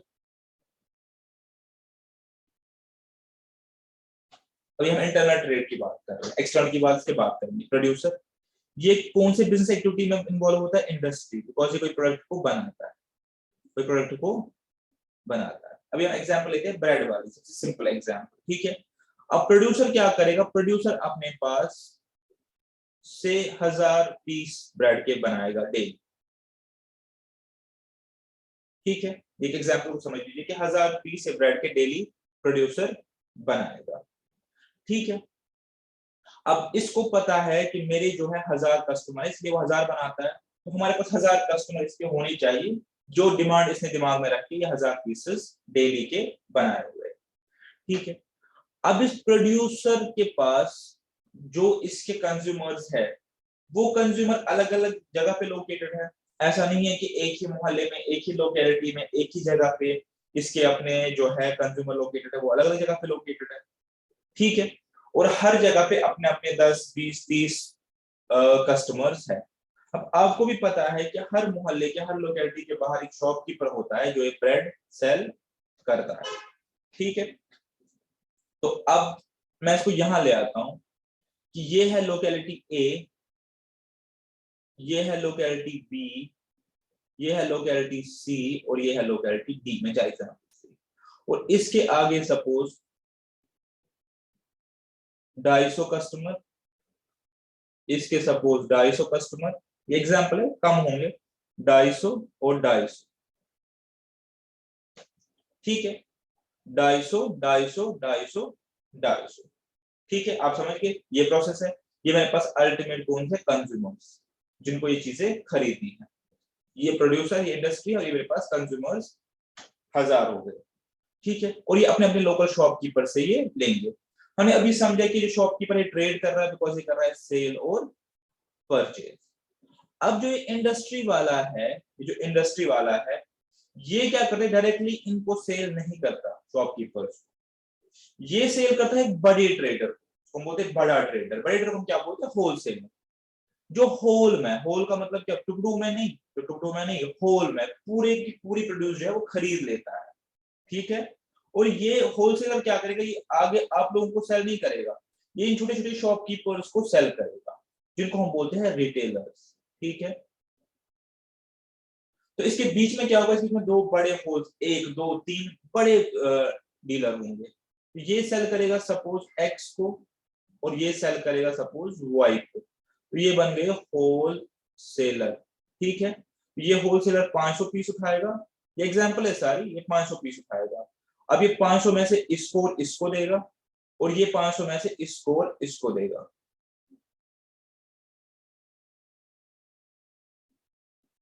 ठीक है, आई होप आप समझ गए। तो ये एक्स और वाई क्या बन गया, होलसेलर, और ये ए बी सी डी क्या बन गए मेरे पास, रिटेलर, और ये जो 1000 है फाइनली ये है अल्टीमेट कंज्यूमर। अब आप समझ गए होंगे। तो इंटरनल ट्रेड वो ट्रेड है जो कंट्री या होम ट्रेड जो कंट्री के बाउंड्री के अंदर होगा। ठीक है, उसमें मेरे पास दो टाइप्स है, होलसेल ट्रेड और रिटेल ट्रेड। होलसेलर वो होता है जो लार्ज क्वांटिटी में, बहुत बड़ी क्वांटिटी में डायरेक्टली खरीदता है। किससे खरीदता है, प्रोड्यूसर से। ठीक है, जो डायरेक्टली खरीदता है किससे, ये किससे परचेज कर रहा है, प्रोड्यूसर से। और सेल किसको कर रहा है, रिटेलर को। और रिटेलर कौन सा होता है, जो परचेज कर रहा है होलसेलर से और सेल कर रहा है अल्टीमेट कंज्यूमर। ठीक है, और उसकी क्वांटिटी छोटी होती है as compare to wholesaler. Retailer की quantity as compare to wholesaler जो है वो छोटी होती है, इसीलिए होलसेलर एक बड़ा दुकानदार होता है, रिटेलर एक छोटा दुकानदार होता है। आमतौर पे कंज्यूमर होलसेलर के पास लेने नहीं जाते क्योंकि होलसेलर डील ही करता है बड़ी क्वांटिटीज में। ठीक है, अब सपोज मुझे एक ब्रेड चाहिए तो मैं जाके इस होलसेलर से नहीं लूंगा बिकॉज ये डील ही करता है 250 क्वांटिटी में, तो मैं जाके अपने जो लोकल रिटेलर शॉप है उनसे ले लूंगा। ठीक है, ये मेरे पास हो गया लोकल ट्रेड का पूरा चार्ट। अब दूसरा हमारे पास क्या था, इंटरनल ट्रेड के बाद एक्सटर्नल ट्रेड जो कंट्री के बाउंड्रीज के बाहर होता है। ठीक है, जो कंट्री के बाउंड्रीज के बाहर होता है। इसके तीन टाइप्स हैं, इंपोर्ट, एक्सपोर्ट और एंट्रीपोर्ट। ठीक है, ये सपोज कंट्री की ज्योग्राफिकल बाउंड्री है, सपोज ये कंट्री की ज्योग्राफिकल बाउंड्री है। ठीक है, अब वो वाला ट्रेड जो गुड्स और सर्विसेज को कंट्री के बाहर से परचेज करता है, ठीक है, परचेज करता है, उसको हम बोलते हैं इंपोर्ट ट्रेड, और जो करता है उसको बोलते हैं इंपोर्टर। अब एरो की डायरेक्शन देखिए, ये मेरी कंट्री की ज्योग्राफिकल बाउंड्रीज है, और गुड्स और सर्विसेज जो है वो कंट्री के बाहर से कंट्री के अंदर आ रहे हैं। एरो देखिए, कंट्री के अंदर आ रहे हैं, इसको हम बोलते हैं इंपोर्ट ट्रेड, और जो ये करे उसको हम बोलते हैं importer. When goods and services are brought into the country, वो परचेज किया जाता है, कंट्री में हम लाते हैं, तो ऐसा क्यों होता है, क्यों हमारी कंट्री में वो चीज नहीं होती। सबसे बड़ी एग्जाम्पल इसकी क्या है, crude oil. Crude oil India में नहीं है इतनी क्वांटिटी में जितना हमें चाहिए। यहाँ पे इंडिया में जितनी पेट्रोलियम प्रोडक्ट्स की डिमांड है उतना क्रूड ऑयल नहीं है, तो हम क्रूड ऑयल बाहर की कंट्री से परचेज, गल्फ से परचेज करते हैं। तो इसलिए हम जो परचेजिंग है इसको हम इंपोर्ट ट्रेड बोलते हैं, बिकॉज हम बाहर की कंट्री से कोई प्रोडक्ट, गुड्स एंड सर्विसेज लाते हैं अपनी कंट्री के अंदर, ठीक है, इसको हम बोलते हैं इंपोर्ट ट्रेड, और जो ये करे उसको हम बोलते हैं इंपोर्टर। सिमिलरली अगर कोई चीज हमारी कंट्री में ज्यादा है, ठीक है, और हम उसको बाहर भेज रहे हैं, ठीक है, हम उसको बाहर भेज रहे हैं, तो उसको हम बोलते हैं एक्सपोर्ट ट्रेड। एरो देखिए, ठीक है, इसको हम बोलते हैं एक्सपोर्ट ट्रेड, और जो हम एक्सपोर्टर बोलते हैं, जो लोकली प्रोड्यूस करे और बाहर भेजे, बाहर की कंट्रीज में सेल करे, उसको हम बोलते हैं एक्सपोर्ट ट्रेड। आपको ये भी जानना चाहिए, पता होना चाहिए कि हर कोई कंट्री अपना एक्सपोर्ट प्रमोट करती है, एनकरेज करती है, और इंपोर्ट जो है वो डिस्करेज करती है, ठीक है। अगर इकोनॉमिक्स में हमें आगे माइक्रो लेवल पे कुछ पढ़ने को मिला, हाँ है हमारे पास सिलेबस में, तो वहां हम एक चीज को ये समझेंगे ये कंट्रीज क्यों ऐसा करती है। बट अभी के लिए, क्योंकि आप बिगिनर है अभी के लिए आप इतना याद रखिए कि कंट्रीज क्या करती है, कंट्रीज अपना जो इंपोर्ट है उसको डिस्करेज करती है, मिनिमाइज करने की कोशिश करती है, और एक्सपोर्ट को बढ़ाने की कोशिश कर रही है, ठीक है। हर कोई कंट्री इंपोर्ट को मिनिमाइज करना चाहती है और एक्सपोर्ट को क्या करना चाहती है, मैक्सिमाइज, ठीक है।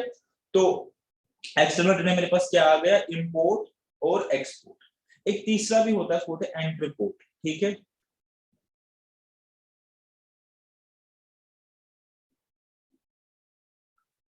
ट्रेड वाला हम कंप्लीट कर रहे हैं, इसके बाद हम एड्स ट्रेड पढ़ेंगे, उसको हम बोलते हैं एंट्रीपोर्ट, ठीक है, एंट्रीपोर्ट। अब ये क्या चीज होती है, ये चीज होती है कि हमने कोई चीज को इंपोर्ट किया, ध्यान से देखिए, इंपोर्ट किया। इंपोर्ट के केस में हमने क्या किया था, इंपोर्ट करके कंज्यूम किया था अपनी कंट्री में। एक्सपोर्ट के केस में क्या किया था, कंट्री में प्रोड्यूस किया था और बाहर एक्सपोर्ट कर दिया था। एंट्री पोर्ट में क्या होता है, कोई चीज हम बाहर से इंपोर्ट करते हैं, ठीक है, लेकिन उसको हम कंट्री में यूज नहीं करते, उसको हम बाहर एक्सपोर्ट कर देते। ये देखिए एरोस को देखिए, इंपोर्ट किया, खुद यूज नहीं करके हमने इसको बाहर एक्सपोर्ट कर दिया, ऐसी चीजों को हम बोलते हैं एंट्री पोर्ट, ठीक है, एंट्री पोर्ट। एग्जाम्पल, हमने यूएसए से कुछ लिया और बाहर में अपनी नेबरिंग कंट्री नेपाल भूटान को बेच दिया, ठीक है, तो ये हो गया एंट्री पोर्ट। बिकॉज इसमें इंपोर्ट हमारा इसलिए नहीं बन रहा बिकॉज हमने लोकली कंज्यूम नहीं किया। तो इसको एक बार वाइंड अप कर देते हैं ट्रेड वाले कंपोनेंट को। तो ट्रेड में हमारे पास क्या है, सबसे पहले कॉमर्स हमारे पास है ट्रेड और ऑब्जर्वेशन ट्रेड। ट्रेड में इंटरनल ट्रेड और एक्सटर्नल ट्रेड, इंटरनल में होलसेल और रिटेल ट्रेड, एक्सटर्नल में इंपोर्ट ट्रेड, एक्सपोर्ट ट्रेड और एंट्रीपोर्ट ट्रेड, ठीक है, ये हमने समझा। इंपोर्ट बेसिकली ये इंपोर्ट कंज्यूम हो गया, ठीक है, ये एक्सपोर्ट कंट्री से बाहर चला गया, कंट्री में के अंदर अंदर आ गया और कंट्री में हमने कंज्यूम कर दिया, कंट्री में बना और कंट्री से बाहर चला गया, और ये हमारे पास हो गया एंट्रीपोर्ट, यहां से आया और यहां से एक्सपोर्ट हो गया, ठीक है साहब। ये आपके पास ट्रेड वाला कंपोनेंट खत्म हो गया। ओके, चलिए अब हम आते हैं सबसे इंपॉर्टेंट पार्ट की तरफ। अपना चार्ट एक बार फिर से देखते हैं, तो हमें अभी चार्ट ही कंप्लीट करना है। चार्ट को फिर से एक बार ढूंढते हैं कहां गया, ठीक है। अभी हम आपको बस समझा रहे हैं, आपको ऑलरेडी बताया हुआ, आपको बुक से पढ़ना है, आपको बुक से पढ़ना है, हम बस आपको समझा रहे हैं चीजें, पढ़ना आपको बुक से है। और कोर्स के एंड पे हम आपको नोट्स देंगे आपके एग्जाम के लिए, वो एक अलग पार्ट हो गया, ठीक है। अभी के लिए आपको पहले 4-5 घंटे तक सिर्फ बुक और बुक से पढ़ना, ठीक है। मैं इसलिए आपको कुछ लिखवा नहीं रहा हूँ, ताकि ऐसा ना हो कि आप बुक पढ़ना छोड़ दो। मैं चाहता हूँ कि आप बुक से पढ़ो, आप किताबों से पढ़ो, और हम जो आपको बता रहे हैं उसकी मदद से आप बुक को रीड कर पाओ, तो आपको हेल्प करे बुक पढ़ने में। मैं आपको ऐसी कोई चीज नहीं लिखवाऊंगा करवाऊंगा, या ऐसे नोट्स में या अपना पीपीटी में कोई ऐसी चीज नहीं डालूंगा जिसको आप एज सब्स्टिट्यूट यूज करें बुक के बदले। इसलिए मैं जो अपने नोट्स और पीपीटी बनाता हूँ वो कोडिंग या कोडेड वर्ड में बनाता हूँ, ताकि आप उसको एज अ बुक रिप्लेस ना कर पाओ। हम आपको हमेशा ही बोलेंगे कि आप बुक से पढ़ो, और हम जो आपको पढ़ा रहे हैं उसकी हेल्प से आप बुक्स को समझो, ठीक है। इसीलिए मेरी जो पीपीटीज होती है मोस्टली वो कोल्ड फॉर्म में ही होती है। ठीक है, चलिए अब हम देखिए इस चार्ट में हमने क्या क्या पढ़ा अभी तक। इस चार्ट में हमारे पास ट्रेड हो गया, इंटरनल ट्रेड हो गया, एक्सटर्नल हो गया, होलसेल हो गया, रिटेल हो गया, एक्सपोर्ट हो गया, इंपोर्ट एक्सपोर्ट एंड रिपोर्ट हो गया। अब हमें पढ़ना है ऑक्सिलरीज टू ट्रेड, और ये सबसे जरूरी चीज है। ये और ये मैंने कहा था सेम है, ठीक है।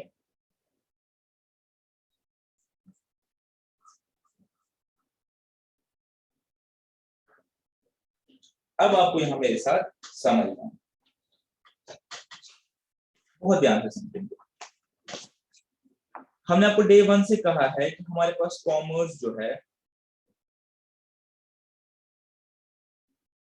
उसमें दो कंपोनेंट है, ट्रेड जो हमने अभी डिटेल में पढ़ा, सेल और परचेज जिसको हम आम लैंग्वेज में बोलते हैं, और एड्स टू ट्रेड, वो सारी फैसिलिटी जो ट्रेड करने में हेल्प करे। ठीक है, उसको हम ये भी बोलते हैं ऑक्सिलरीज टू ट्रेड। ठीक है, वो सारी फैसिलिटीज जो आपको ट्रेड करने में हेल्प करे। ठीक है, अब ये पार्ट सबसे इंपॉर्टेंट क्यों है? हमने आपको अभी तक बताया कि प्रोड्यूसर ने कोई चीज प्रोड्यूस की, प्रोड्यूसर ने कोई चीज प्रोड्यूस की, ठीक है, प्रोड्यूस कर दी, उसके बाद होलसेलर ने इसको परचेज किया, इसने रिटेलर को सेल की, और रिटेलर ने सेल कर दिया किसको? कंज्यूमर को। तो ये तो आपको ऐसे दिखने में बहुत ही आसान सा लग रहा है, कैसे तो बहुत ही सिंपल सा है। होलसेलर गया, उसने प्रोड्यूसर से लिया, होलसेलर ने उठाया, रिटेलर को बेचा, रिटेलर ने उठाया, किसको बेचा? कंज्यूमर को। लेकिन ये पूरा जो ट्रेड प्रोसेस जो है, पूरा जो ट्रेड का प्रोसेस है, बहुत सारी चीजें ऐसी इमर्ज हुई over period of time, emerge हुई धीरे धीरे इमर्ज हुई, जो इस पूरे प्रोसेस को फैसिलिटेट करती है। और अगर वो चीजें नहीं हो तो ये पूरा प्रोसेस जो है कंप्लीट नहीं हो सकता। ये पूरा परचेज ट्रेड जो सेल है ये नहीं हो सकता। तो वो सारी फैसिलिटीज, ठीक है, वो सारी एक्टिविटीज जो इस ट्रेड को फैसिलिटेट करे, जो भी हिंड्रेंसेस है, जो भी ओबस्टेकल्स है, जो भी परेशानियां है, ये ट्रेड को पूरा करने में उनको रिमूव करे, उन सब को हम कहते हैं ऑक्सिलरीज टू ट्रेड या एड्स टू ट्रेड, जो कॉमर्स का दूसरा कंपोनेंट है। ठीक है, और इनमें से जो हर कोई ऑक्सिलरी है या हर कोई ट्रेड है, वो कोई ना कोई हिंड्रेंस को, कोई ना कोई प्रॉब्लम को जो है वो रिमूव करता है। पहले हम एड्स टू ट्रेड को समझेंगे अलग से, उसके बाद हम ये देखेंगे कि ये कौन सी हिंड्रेंस या कौन सी प्रॉब्लम को जो है वो एलिमिनेट करता है, ये कौन सी प्रॉब्लम को टैकल करने में हेल्प करता है। ठीक है, तो आइए एक बार समझते हैं। इसमें जो सबसे पहला कंपोनेंट आता है ऑक्सिलरीज टू ट्रेड में, जो सबसे पहला कंपोनेंट आता है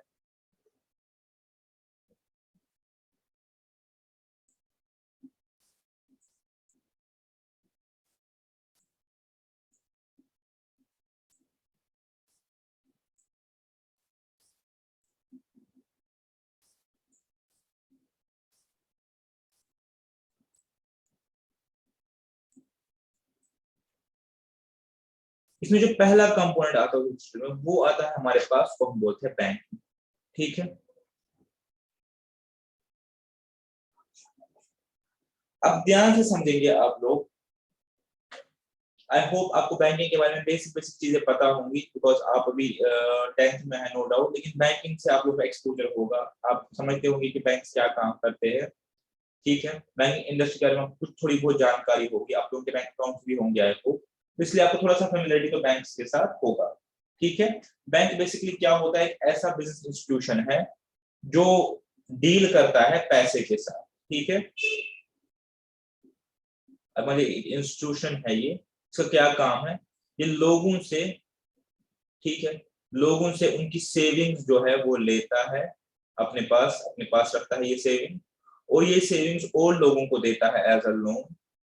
ठीक है, ये बेसिक आपको सिस्टम बता रहा हूँ बैंकिंग का क्या है। बैंकिंग सिस्टम में क्या होता है कि एक इंस्टीट्यूशन है बेसिकली, ठीक है, एक ऑफिस मान लो, एक बिल्डिंग मान लो, ठीक, वो क्या करता है? लोगों से उनकी सेविंग्स लेता है, उसको उनको इंटरेस्ट पे करता है, उनका पैसा सेव करता है 4%, और यही पैसा आगे लोगों को देता है लोन, एज अ लोन, ताकि वो अपना काम उस पैसे से करे, और उनसे चार्ज करता है 10%। ठीक है, इसमें बैंक की कमाई कितनी होती है? 6%। ये बेसिक सा एक कॉन्सेप्ट है कि बैंकिंग सिस्टम कैसे काम करता है। उसके बाद बैंक इस बीच में कुछ पैसे अपने पास भी रखता है, कुछ पैसों को इन्वेस्ट भी करता है, वो एक अलग चीज है। बट मेन बैंक का जो बिजनेस मॉडल है वो ये है कि सस्ता पैसा लेके पैसे को महंगा बेचना। बैंक क्या हो बेसिकली ऐसा इंस्टीट्यूट है जो पैसे को बेचता है, खरीदा बेचता है, टू पुट इट सिंपली। ठीक है, अभी जो बैंकिंग सेक्टर है ये कैसे एड्स टू ट्रेड में आता है, ये कैसे ट्रेड को फैसिलिटेट करता है। ठीक है, ये ट्रेड को कैसे फैसिलिटेट करेगा।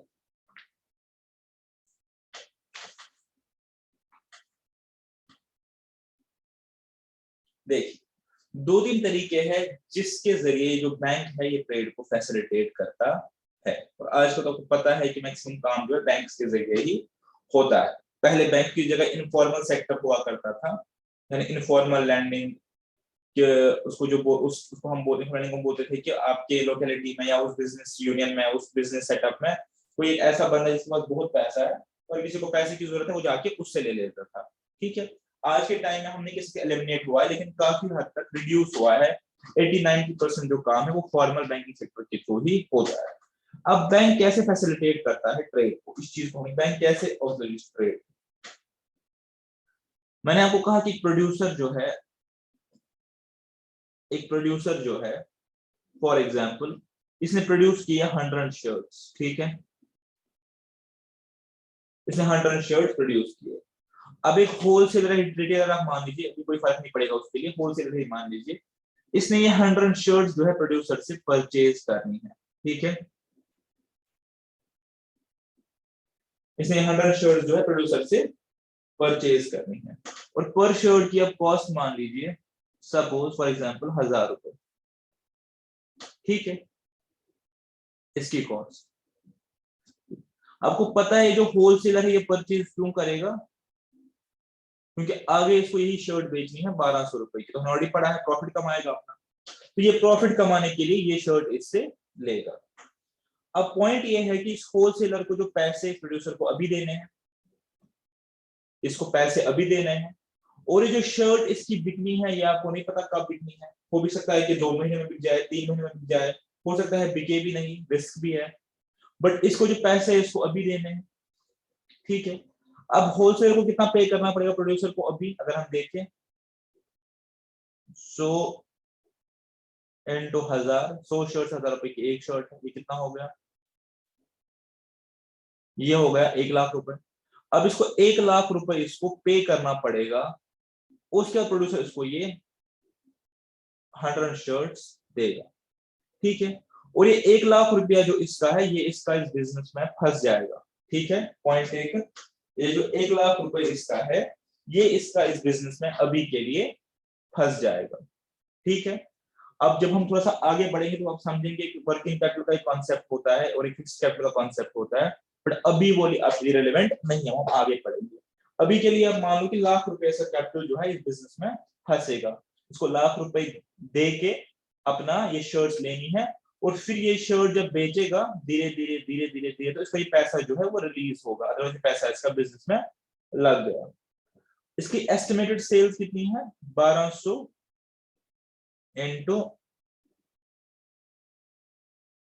1200 की शर्ट है, और 100 शर्ट इसको बेचनी है 1,20,000, तो इसको ये पता है कि 20,000 का प्रॉफिट इस ट्रांजेक्शन में कमाऊंगा। अब पॉइंट क्या है, बैंक कहां पे आता है? अब जो ये होलसेलर है, अब जो ये होलसेलर है इसके पास इस पॉइंट ऑफ टाइम पे पैसे नहीं है, इसके पास इस पॉइंट ऑफ टाइम पे पैसा नहीं है लगाने के लिए।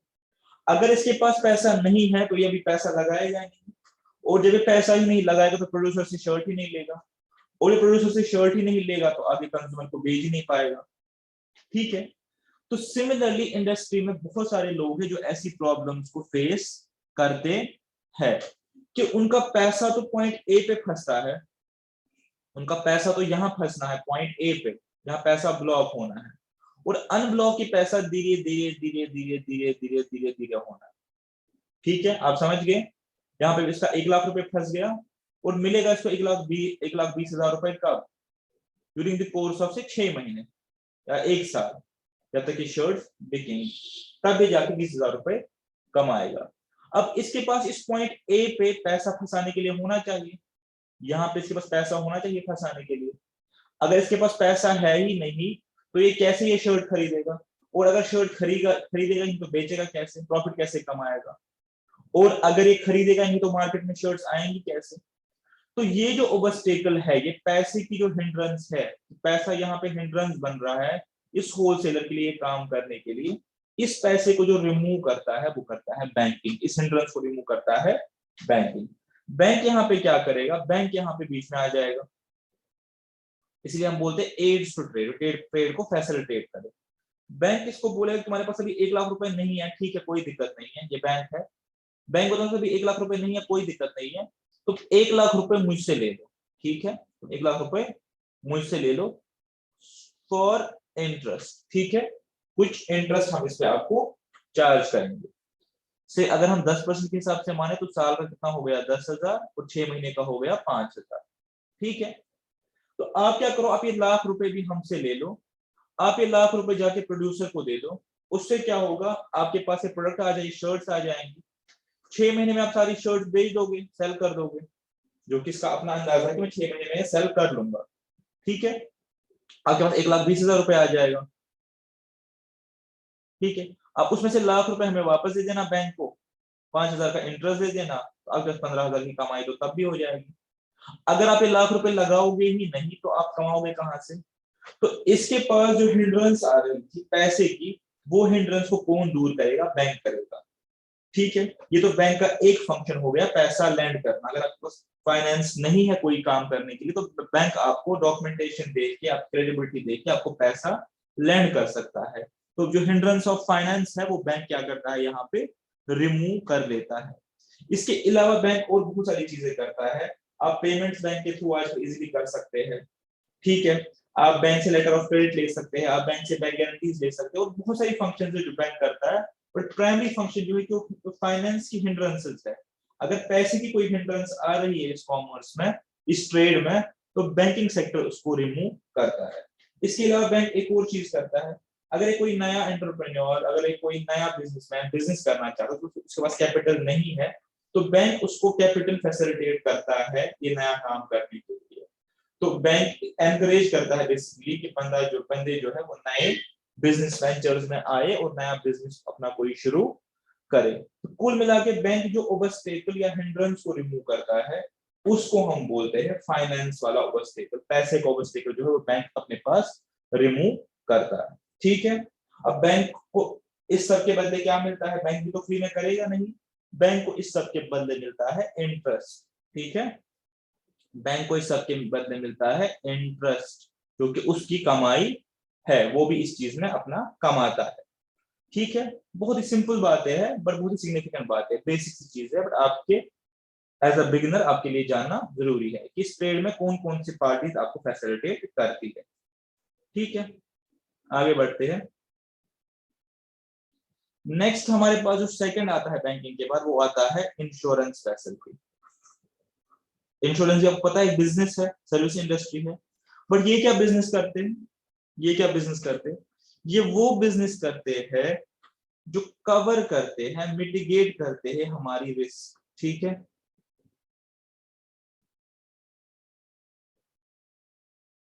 अगेंस्ट प्रीमियम, ठीक है। अपनी पिछली एग्जाम्पल को कंटिन्यू करते हैं, अपनी पिछली एग्जाम्पल को करते हैं कंटिन्यू। वही एग्जाम्पल कि एक बंदे ने लाख रुपए का जो है माल उठाना था प्रोड्यूसर से, हमने डिस्कस किया था वो। अब इसके पास पैसे नहीं थे, पैसा इसको बैंक ने दे दिया, 1 लाख रुपए इसको बैंक बोल रहा है मैं आपको दूंगा। उसके बाद 1,20,000 रुपए जो है वो अपना सेल करके कमाएगा जब ये अपनी शर्ट्स को आगे बेचेगा। अब इस बंदे को हम बोल रहे थे यार कि अब तुम्हारे पास दिक्कत थी पैसे की, तुम्हें पैसा तो बैंक ने दे दिया, अब तुम बिजनेस क्यों नहीं कर रहे, अब तुम बिजनेस क्यों नहीं करना चाहते, तुम्हें बैंक ने पैसा भी, पहले तुम बोलते पैसे कब बहाने, पास पैसे ही नहीं है, पैसे हमने बैंक से दिलवा दिए तुम्हें, अब क्या दिक्कत आ रही है बिजनेस करने में। तो इस बंदे की प्रॉब्लम समझिए, ये बंदा बोल रहा है कि मैंने बैंक से लाख रुपए लिया और मैंने ये शर्ट परचेज कर दी, 100 शर्ट, अब ये शर्ट बिकनी है कितना, 6 महीनों में। अगर इस 6 महीने में सपोज करो मेरी दुकान में आग लग गई, मेरी दुकान में चोरी हो गई, ठीक है, मेरी दुकान में आग लग गई, दुकान में चोरी हो गई, या इस कपड़े को कीड़ों ने खा लिया, ठीक है,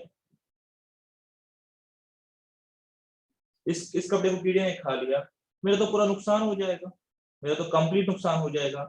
या ये कपड़ा मुझे मंगवाना है from place A to place B, ये फैक्ट्री है, सपोज आप मान लो ये फैक्ट्री है कोई दूर जगह, फैक्ट्री है दिल्ली में, और मुझे ये भेजना है कश्मीर में, श्रीनगर में। अब मुझे श्रीनगर से, दिल्ली से श्रीनगर ये माल मंगवाना है। अगर रास्ते में इसका एक्सीडेंट हो गया इस ट्रक का, और मेरा ये माल खराब हो गया, तो 1 लाख रुपए मेरे सर चढ़ेगा, और मुझे बैंक का इंटरेस्ट भी देना है, तो मैं तो कंगाल हो जाऊंगा, मैं तो रोड पे आ जाऊंगा। तो अब ये बंदा फिर से बिजनेस करने के लिए तैयार नहीं है। पहली बार इसने क्या बोला, मेरे पास पैसे नहीं है, हमने वो प्रॉब्लम को हल करवा दिया बैंकिंग से, अब वो टू ट्रेड। अब दूसरी बार इसमें दिक्कत क्या आ रही है कि ये बोल रहा है कि जो रिस्क एसोसिएटेड है वो तो मेरे अकेले की है, कल को अगर कुछ उल्टा सीधा हो गया तो सारा नुकसान तो मेरे सर आएगा, मुझे तो बैंक का पैसा देना पड़ेगा, ठीक है। तो यहाँ पे एक नया बिजनेस ऑपरेटर वजूद में आ रही है, इसको हम बोलते हैं इंश्योरेंस कंपनीज, ठीक है।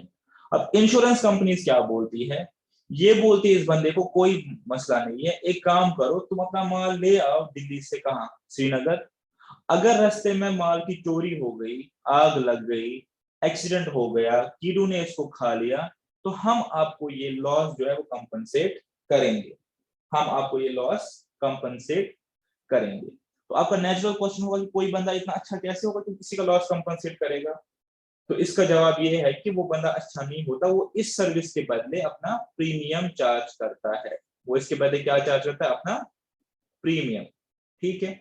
कि आपको जो मैं रिस्क कवर करके दे रहा हूं पॉइंट बी से पॉइंट ए तक ट्रांसपोर्टेशन में, उसके बाद आपके गोडाउन में 6 महीने ही माल रहेगा, इस पीरियड में जो भी आपका रिस्क है वो मैं आपको कवर करके दे रहा हूं, मैं आपको इस परेशानी से बचा रहा हूं, मैं आपको इस चिंता से मुक्त कर रहा हूं। तो इसके लिए जो है, इसके लिए मैं आपसे चार्ज करूंगा प्रीमियम, आपकी ये परेशानी अपने सर लेने के लिए, ठीक है, इसके बाद मैं चार्ज करूंगा प्रीमियम। अब ये बंदा भी खुश हो जाता है कि ठीक है, पैसा तो अपना नहीं लगना, पैसा तो बैंक का लगना है, लाख रुपए तो बैंक का लगना है, ठीक, रिस्क भी अपनी नहीं है, रिस्क तो इंश्योरेंस कंपनी की है, अपना रिस्क शिफ्ट कर दिया ना, पॉइंट ए में से अपना फाइनेंस शिफ्ट कर दिया, पॉइंट बी में से अपना रिस्क शिफ्ट कर दिया, इंश्योरेंस कंपनी की है। तो अब होगा क्या, ध्यान से देखेंगे, अब फिर से एक बार देखिए क्या होगा। अब सबसे पहले ये 1,20,000 की सेल करेगा ये बंदा, ठीक है, लाख रुपए ये बैंक को वापस देगा जो उसकी कॉस्ट है बेसिकली, बैंक को इंटरेस्ट देगा 5,000, और 5,000 का ये प्रीमियम भी देगा, ठीक है। तो प्रीमियम किसको देगा, इंश्योरेंस कंपनी को देगा, बिकॉज इंश्योरेंस कंपनी ने इसका रिस्क जो है वो इस पूरे 6 महीने पीरियड में कवर कर दिया है, तो फिर भी ये 10,000 रुपया अपना कमाएगा, ठीक है। अब पॉइंट इन इंश्योरेंस कंपनियां कैसे कमाती है, इंश्योरेंस कंपनी फिर कैसे कमाएगी, अगर वो लाख रुपए का रिस्क कवर दे रही है और उसको मिल रहा है 5,000, तो इंश्योरेंस कंपनी फिर कैसे कमा रही है, हमने आपको क्या कहा, बैंक कमाता है इंटरेस्ट, इंश्योरेंस कंपनी कैसे कमाती है, ध्यान से देखिए। अब इंश्योरेंस कंपनी ने अपना एनालिसिस किया, इनके पास भी अपने एनालिस्ट होते हैं, इनको एक्चुअरीज बोलते हैं, तो उतना डिटेल में नहीं जाएंगे। इंश्योरेंस कंपनीज में अपना एनालिस्ट होते हैं, फाइनेंशियल एनालिस्ट, वैल्यूएशन एनालिस्ट, जिनको हम एक्चुअरीज बोलते हैं, ठीक है। तो ये अपना अंदाजा लगाते हैं कि ऐसी कितनी फर्म्स है, ऐसी कितनी फर्म्स है, ठीक है, जो दिल्ली से श्रीनगर माल आती है, ठीक है। तो इनका अपना एनालिसिस बोलता है कि 20 फर्म्स ऐसी है, 20 फर्म्स ऐसी है तो दिल्ली से श्रीनगर अपना माल लाएंगे, ठीक है, ठीक है। उसके बाद क्वेश्चन नंबर 2 पूछते हैं कि कितनी फर्म्स है, कितनी फर्म्स है जिनका on the average by using probability और टेक्निक्स एक्सीडेंट का चांस होता है, ये बोलेंगे एक केस, ठीक है, एक केस होता है, 20 में से एक गाड़ी जो है वो पलट जाती है, उसका सारा माल नुकसान हो जाता है। तो अब ये अपनी कॉस्टिंग करेंगे इंश्योरेंस कंपनी वाले, ये देखेंगे कि हमारा कॉस्ट कितना है, 20 फर्म्स के लिए हमारा कॉस्ट कितना है, एक केस, तो एक केस को हमने कितना पे करना है, 1 लाख, तो ये मान के ही चलते हैं कि हाँ 1 लाख रुपए इन लोगों को 1 लाख रुपीज इन लोगों को देना ही देना पड़ेगा, क्योंकि 20 में से एक गाड़ी तो उलट जाएगी। ठीक है, ये हो गया 1 लाख।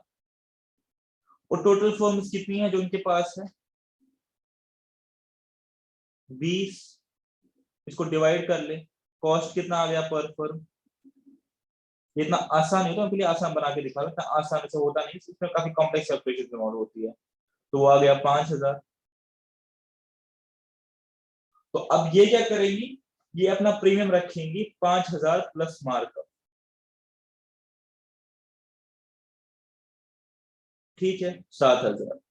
तो ये पर कंपनी से 7,000 रुपए का प्रीमियम चार्ज करेगी। होगा क्या, किस 20 कंपनी से कितना आएगा इनके पास रेवेन्यू? 1,40,000। कल को अगर एक गाड़ी लुढ़क भी गई तो 1 लाख रुपए उसको देना पड़ेगा, फिर भी 40,000 रुपए का प्रॉफिट हो गया। कल को ये भी हो सकता है कि ये एक गाड़ी उल्टेगी नहीं, तब तो पूरे का पूरा प्रॉफिट हो गया। लेकिन ये भी हो सकता है कि एक के बजाय 2 गाड़ियां उलट गई, तब तो लॉस हो जाएगा। लेकिन वो लॉस इनका नॉर्मल बिजनेस लॉस है, वो हो सकता है कि इनकी 2 से ज्यादा 3 से 3 गाड़ियां उलट सकती है। नॉर्मली जब आप गाड़ी खरीदते हैं तभी आप इंश्योरेंस करवाते हैं, जब आप कार खरीदते हैं पर्सनल पर्पज के लिए तब भी आप इंश्योरेंस करते हैं। तो आप खुद देख लीजिए कितनी गाड़ियां बिकती है और इंश्योरेंस कंपनी के पास कितना प्रीमियम चला जाता है, उसमें से ऑन द एवरेज कितनी गाड़ियों को उनको क्लेम देना पड़ता है। तो वो कैलकुलेशन के बेसिस पे वो लोग अपना कॉस्टिंग वर्कआउट करते हैं और फाइनली उस हिसाब से अपना प्रॉफिट अर्न करते हैं। बिकॉज ये नहीं होता कि हर गाड़ी जिसपे वो प्रीमियम लेते हैं उनको हर गाड़ी के अगेंस्ट जो है क्लेम सेटल करना पड़ता है, ऐसा नहीं होता। ठीक है, तो इंश्योरेंस बेसिकली आपका जो हिंड्रेंस है, कौन सी हिंड्रेंस? रिस्क बेयरिंग की, उसको वो रिमूव करता है, बिकॉज वो रिस्क अपने आप पे शिफ्ट कर देता है प्रीमियम के अगेंस्ट। ठीक है,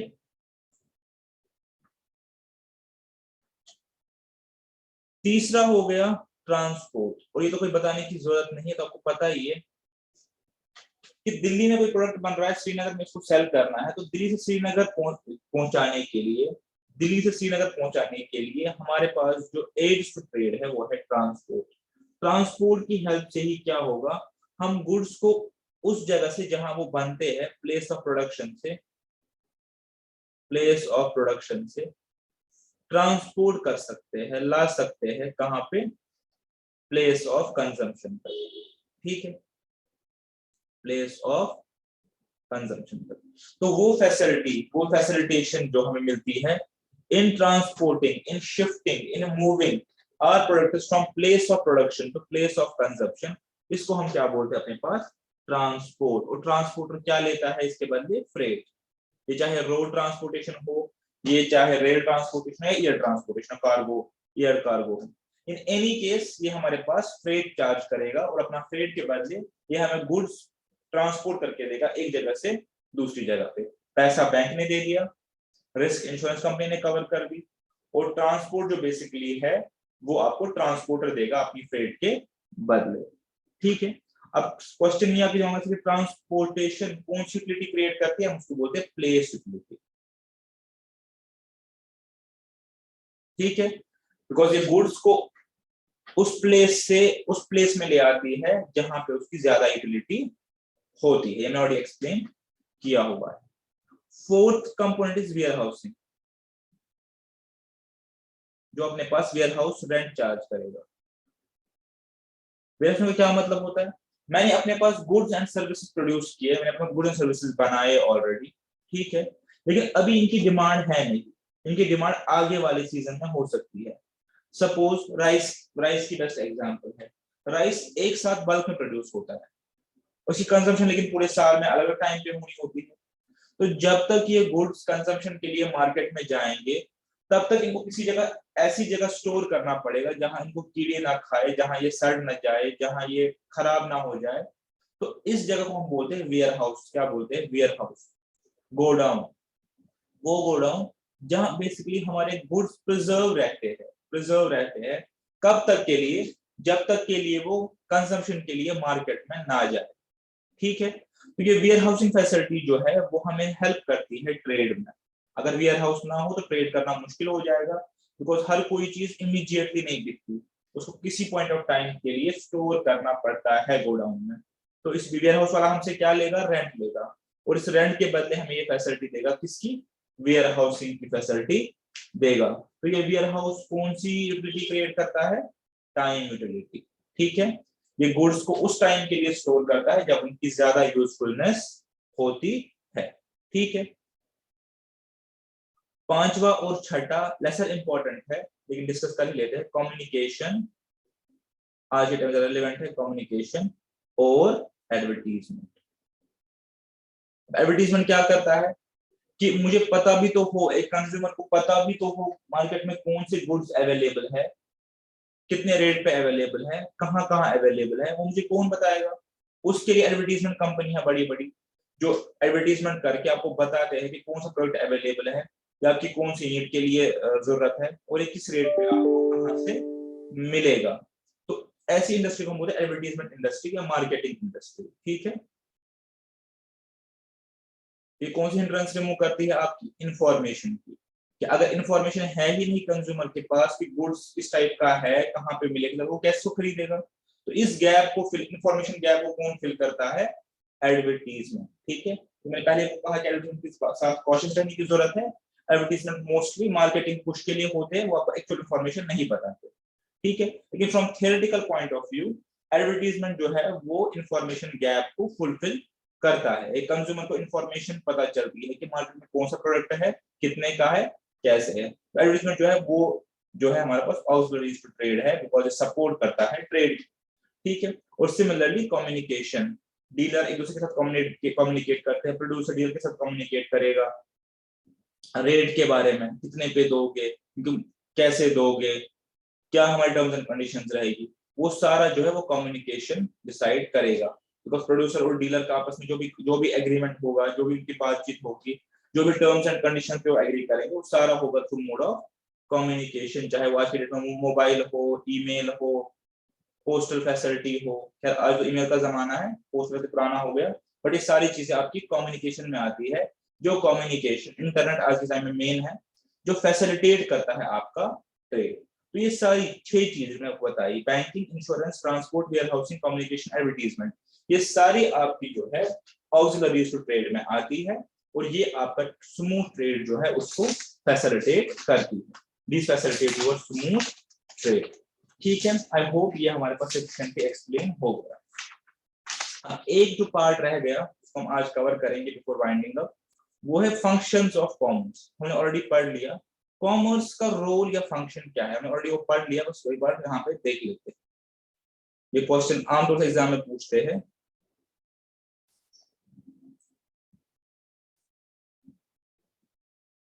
ये मैंने आपको पढ़ा दिया, वैसे ऑक्सिलरीज टू ट्रेड मैंने आपको पढ़ा दिया, लेकिन क्वेश्चन आपसे अलग से पूछा जाता है, what is function of commerce या what are the rules of commerce, आपसे अलग से क्वेश्चन पूछा जाता है। तो सिंपली आप ये उसमें लिखेंगे और ये आपने उसका आंसर भी बनेगा कि कॉमर्स जो है वो बिजनेस का वो वाला कंपोनेंट है जो डील करता है गुड्स के साथ, कहां से कहां तक, from the point of production यानी जहां पर प्रोडक्शन तक इंडस्ट्री की डीलिंग है, प्रोडक्शन से लेकर टू पॉइंट ऑफ कंजम्पशन। ठीक है, इसके बीच में जो भी फैसिलिटीज आ रही है उन सबको डील कौन कर रहा है? कॉमर्स। ठीक है, और कॉमर्स का जो मेन काम है वो रिमूव करना है, हिंड्रेंस या ऑब्स्टेकल्स को रिमूव करना है। ठीक है, वो रिमूव करेगा उनको, और जब ऑब्स्टेकल्स को रिमूव करेगा तो ये गुड्स जो है वो स्मूथली मूव करेंगे फ्रॉम प्रोड्यूसर टू कंज्यूमर। ठीक है, तो कौन कौन सी हिंड्रेंसेस रिमूव करता है कॉमर्स? फर्स्ट हिंड्रेंस जो रिमूव करता है वो करता है हिंड्रेंस ऑफ पर्सन। ठीक है, क्या मतलब है इसका? मैंने एक्सप्लेन किया, फिर से बताता हूं। इसका मतलब है गुड्स जब प्रोड्यूसर प्रोड्यूस करेगा तो गुड्स है प्रोड्यूसर के हाथ में, बट मुझे ये चाहिए किसके पास? कंज्यूमर के हाथ में, बिकॉज कंज्यूमर इनके इसके बदले पैसे देगा, उसको चाहिए। गुड्स बनाता कोई है, बनाता किसी और के लिए, तो बनाने वाले और जिसके लिए बनाया गया है उनको कौन मिलाएगा? उनको मिलाएगा ये कॉमर्स। किस तरीके से? Through traders, through middleman. ठीक है, तो पहला जो हिंड्रेंस कॉमर्स रिमूवल करता है हिंड्रेंस ऑफ पर्सन, यानी गुड्स उसके हाथ में है जिसने इसको बनाया है, गुड्स इसके हाथ में आनी चाहिए जिसको ये चीजें चाहिए। इन दोनों को मिलाएगा ट्रेडर, होलसेलर, रिटेलर, जो भी मिडलमैन इसके बीच में है। तो पहला काम कॉमर्स का to remove hindrance of person. दूसरा ये रिमूव करता है हिंड्रेंस ऑफ प्लेस, किसके जरिए, जो मैंने समझाया ट्रांसपोर्ट के जरिए। बिकॉज गुड्स पॉइंट ए पे है, दिल्ली में है, और गुड्स चाहिए पॉइंट बी में, उनकी डिमांड यहाँ पे है, बने हैं पॉइंट सिटी ए में, प्रोडक्शन सिटी ए में हुई है, डिमांड सिटी बी में है। तो सिटी ए से सिटी बी तक कौन को ले आएगा, ट्रांसपोर्ट, क्योंकि कॉमर्स का पार्ट है। दूसरा हिंड्रेंस जो रिमूव करता है कॉमर्स, होता है hindrance of place by use of transportation. ठीक है, पॉइंट टेकन। तीसरा जो है वो है हिंड्रेंस ऑफ एक्सचेंज, जो रिमूव करता है बैंकिंग। मैंने आपको ऑलरेडी कहा कि पैसे है नहीं किसी के पास, तो पैसा आपको बैंक फैसिलिटेट करता है। दूसरा, मेरा बायर जो है वो सिटी ए में है और सेलर सिटी बी में है। अब इसको पैसे रिमिट करने हैं, ये कैश तो नहीं भेजेगा इसको, ये तो बैंकिंग सेक्टर भेजेगा। तो बैंकिंग जो है वो रिमूव करता है हिंड्रेंस ऑफ एक्सचेंज, जो भी एक्सचेंज ऑफ फाइनेंस होगा उसके लिए जो हिंड्रेंस रिमूव करेगा वो बैंकिंग सेक्टर रिमूव करेगा। चौथी हिंड्रेंस है हिंड्रेंस ऑफ टाइम, जो कि वेयर हाउस रिमूव करेगा। मैंने समझाया आपको ऑलरेडी कि अगर मेरे पास गुड्स वेदर ए में चाहिए, सीजन ए में चाहिए, ठीक है, बट गुड्स बने हैं सीजन बी में, तो सीजन बी से लेकर सीजन ए तक इनको प्रिजर्व कौन करेगा, वेयर हाउसिंग। ठीक है, तो वेयर हाउसिंग रिमूव करता है हिंड्रेंस ऑफ टाइम। ठीक है, सिमिलरली जो रिस्क है, जो बंदा रिस्क लेता है अपना बिजनेस करने के टाइम पे, तो उसकी रिस्क को कौन कवर करेगा, इंश्योरेंस कंपनी करेगी। क्योंकि अगर कल को स्टॉक डिस्ट्रॉय हो गया फायर से, फ्लड से या ट्रांजिट में, तो वो रिस्क जो है वो कौन बेयर करेगा, इंश्योरेंस कंपनी बेयर करेगी। तो इंश्योरेंस कंपनी जो है वो हिंड्रेंस ऑफ रिस्क जो है उसको एलिमिनेट करती है।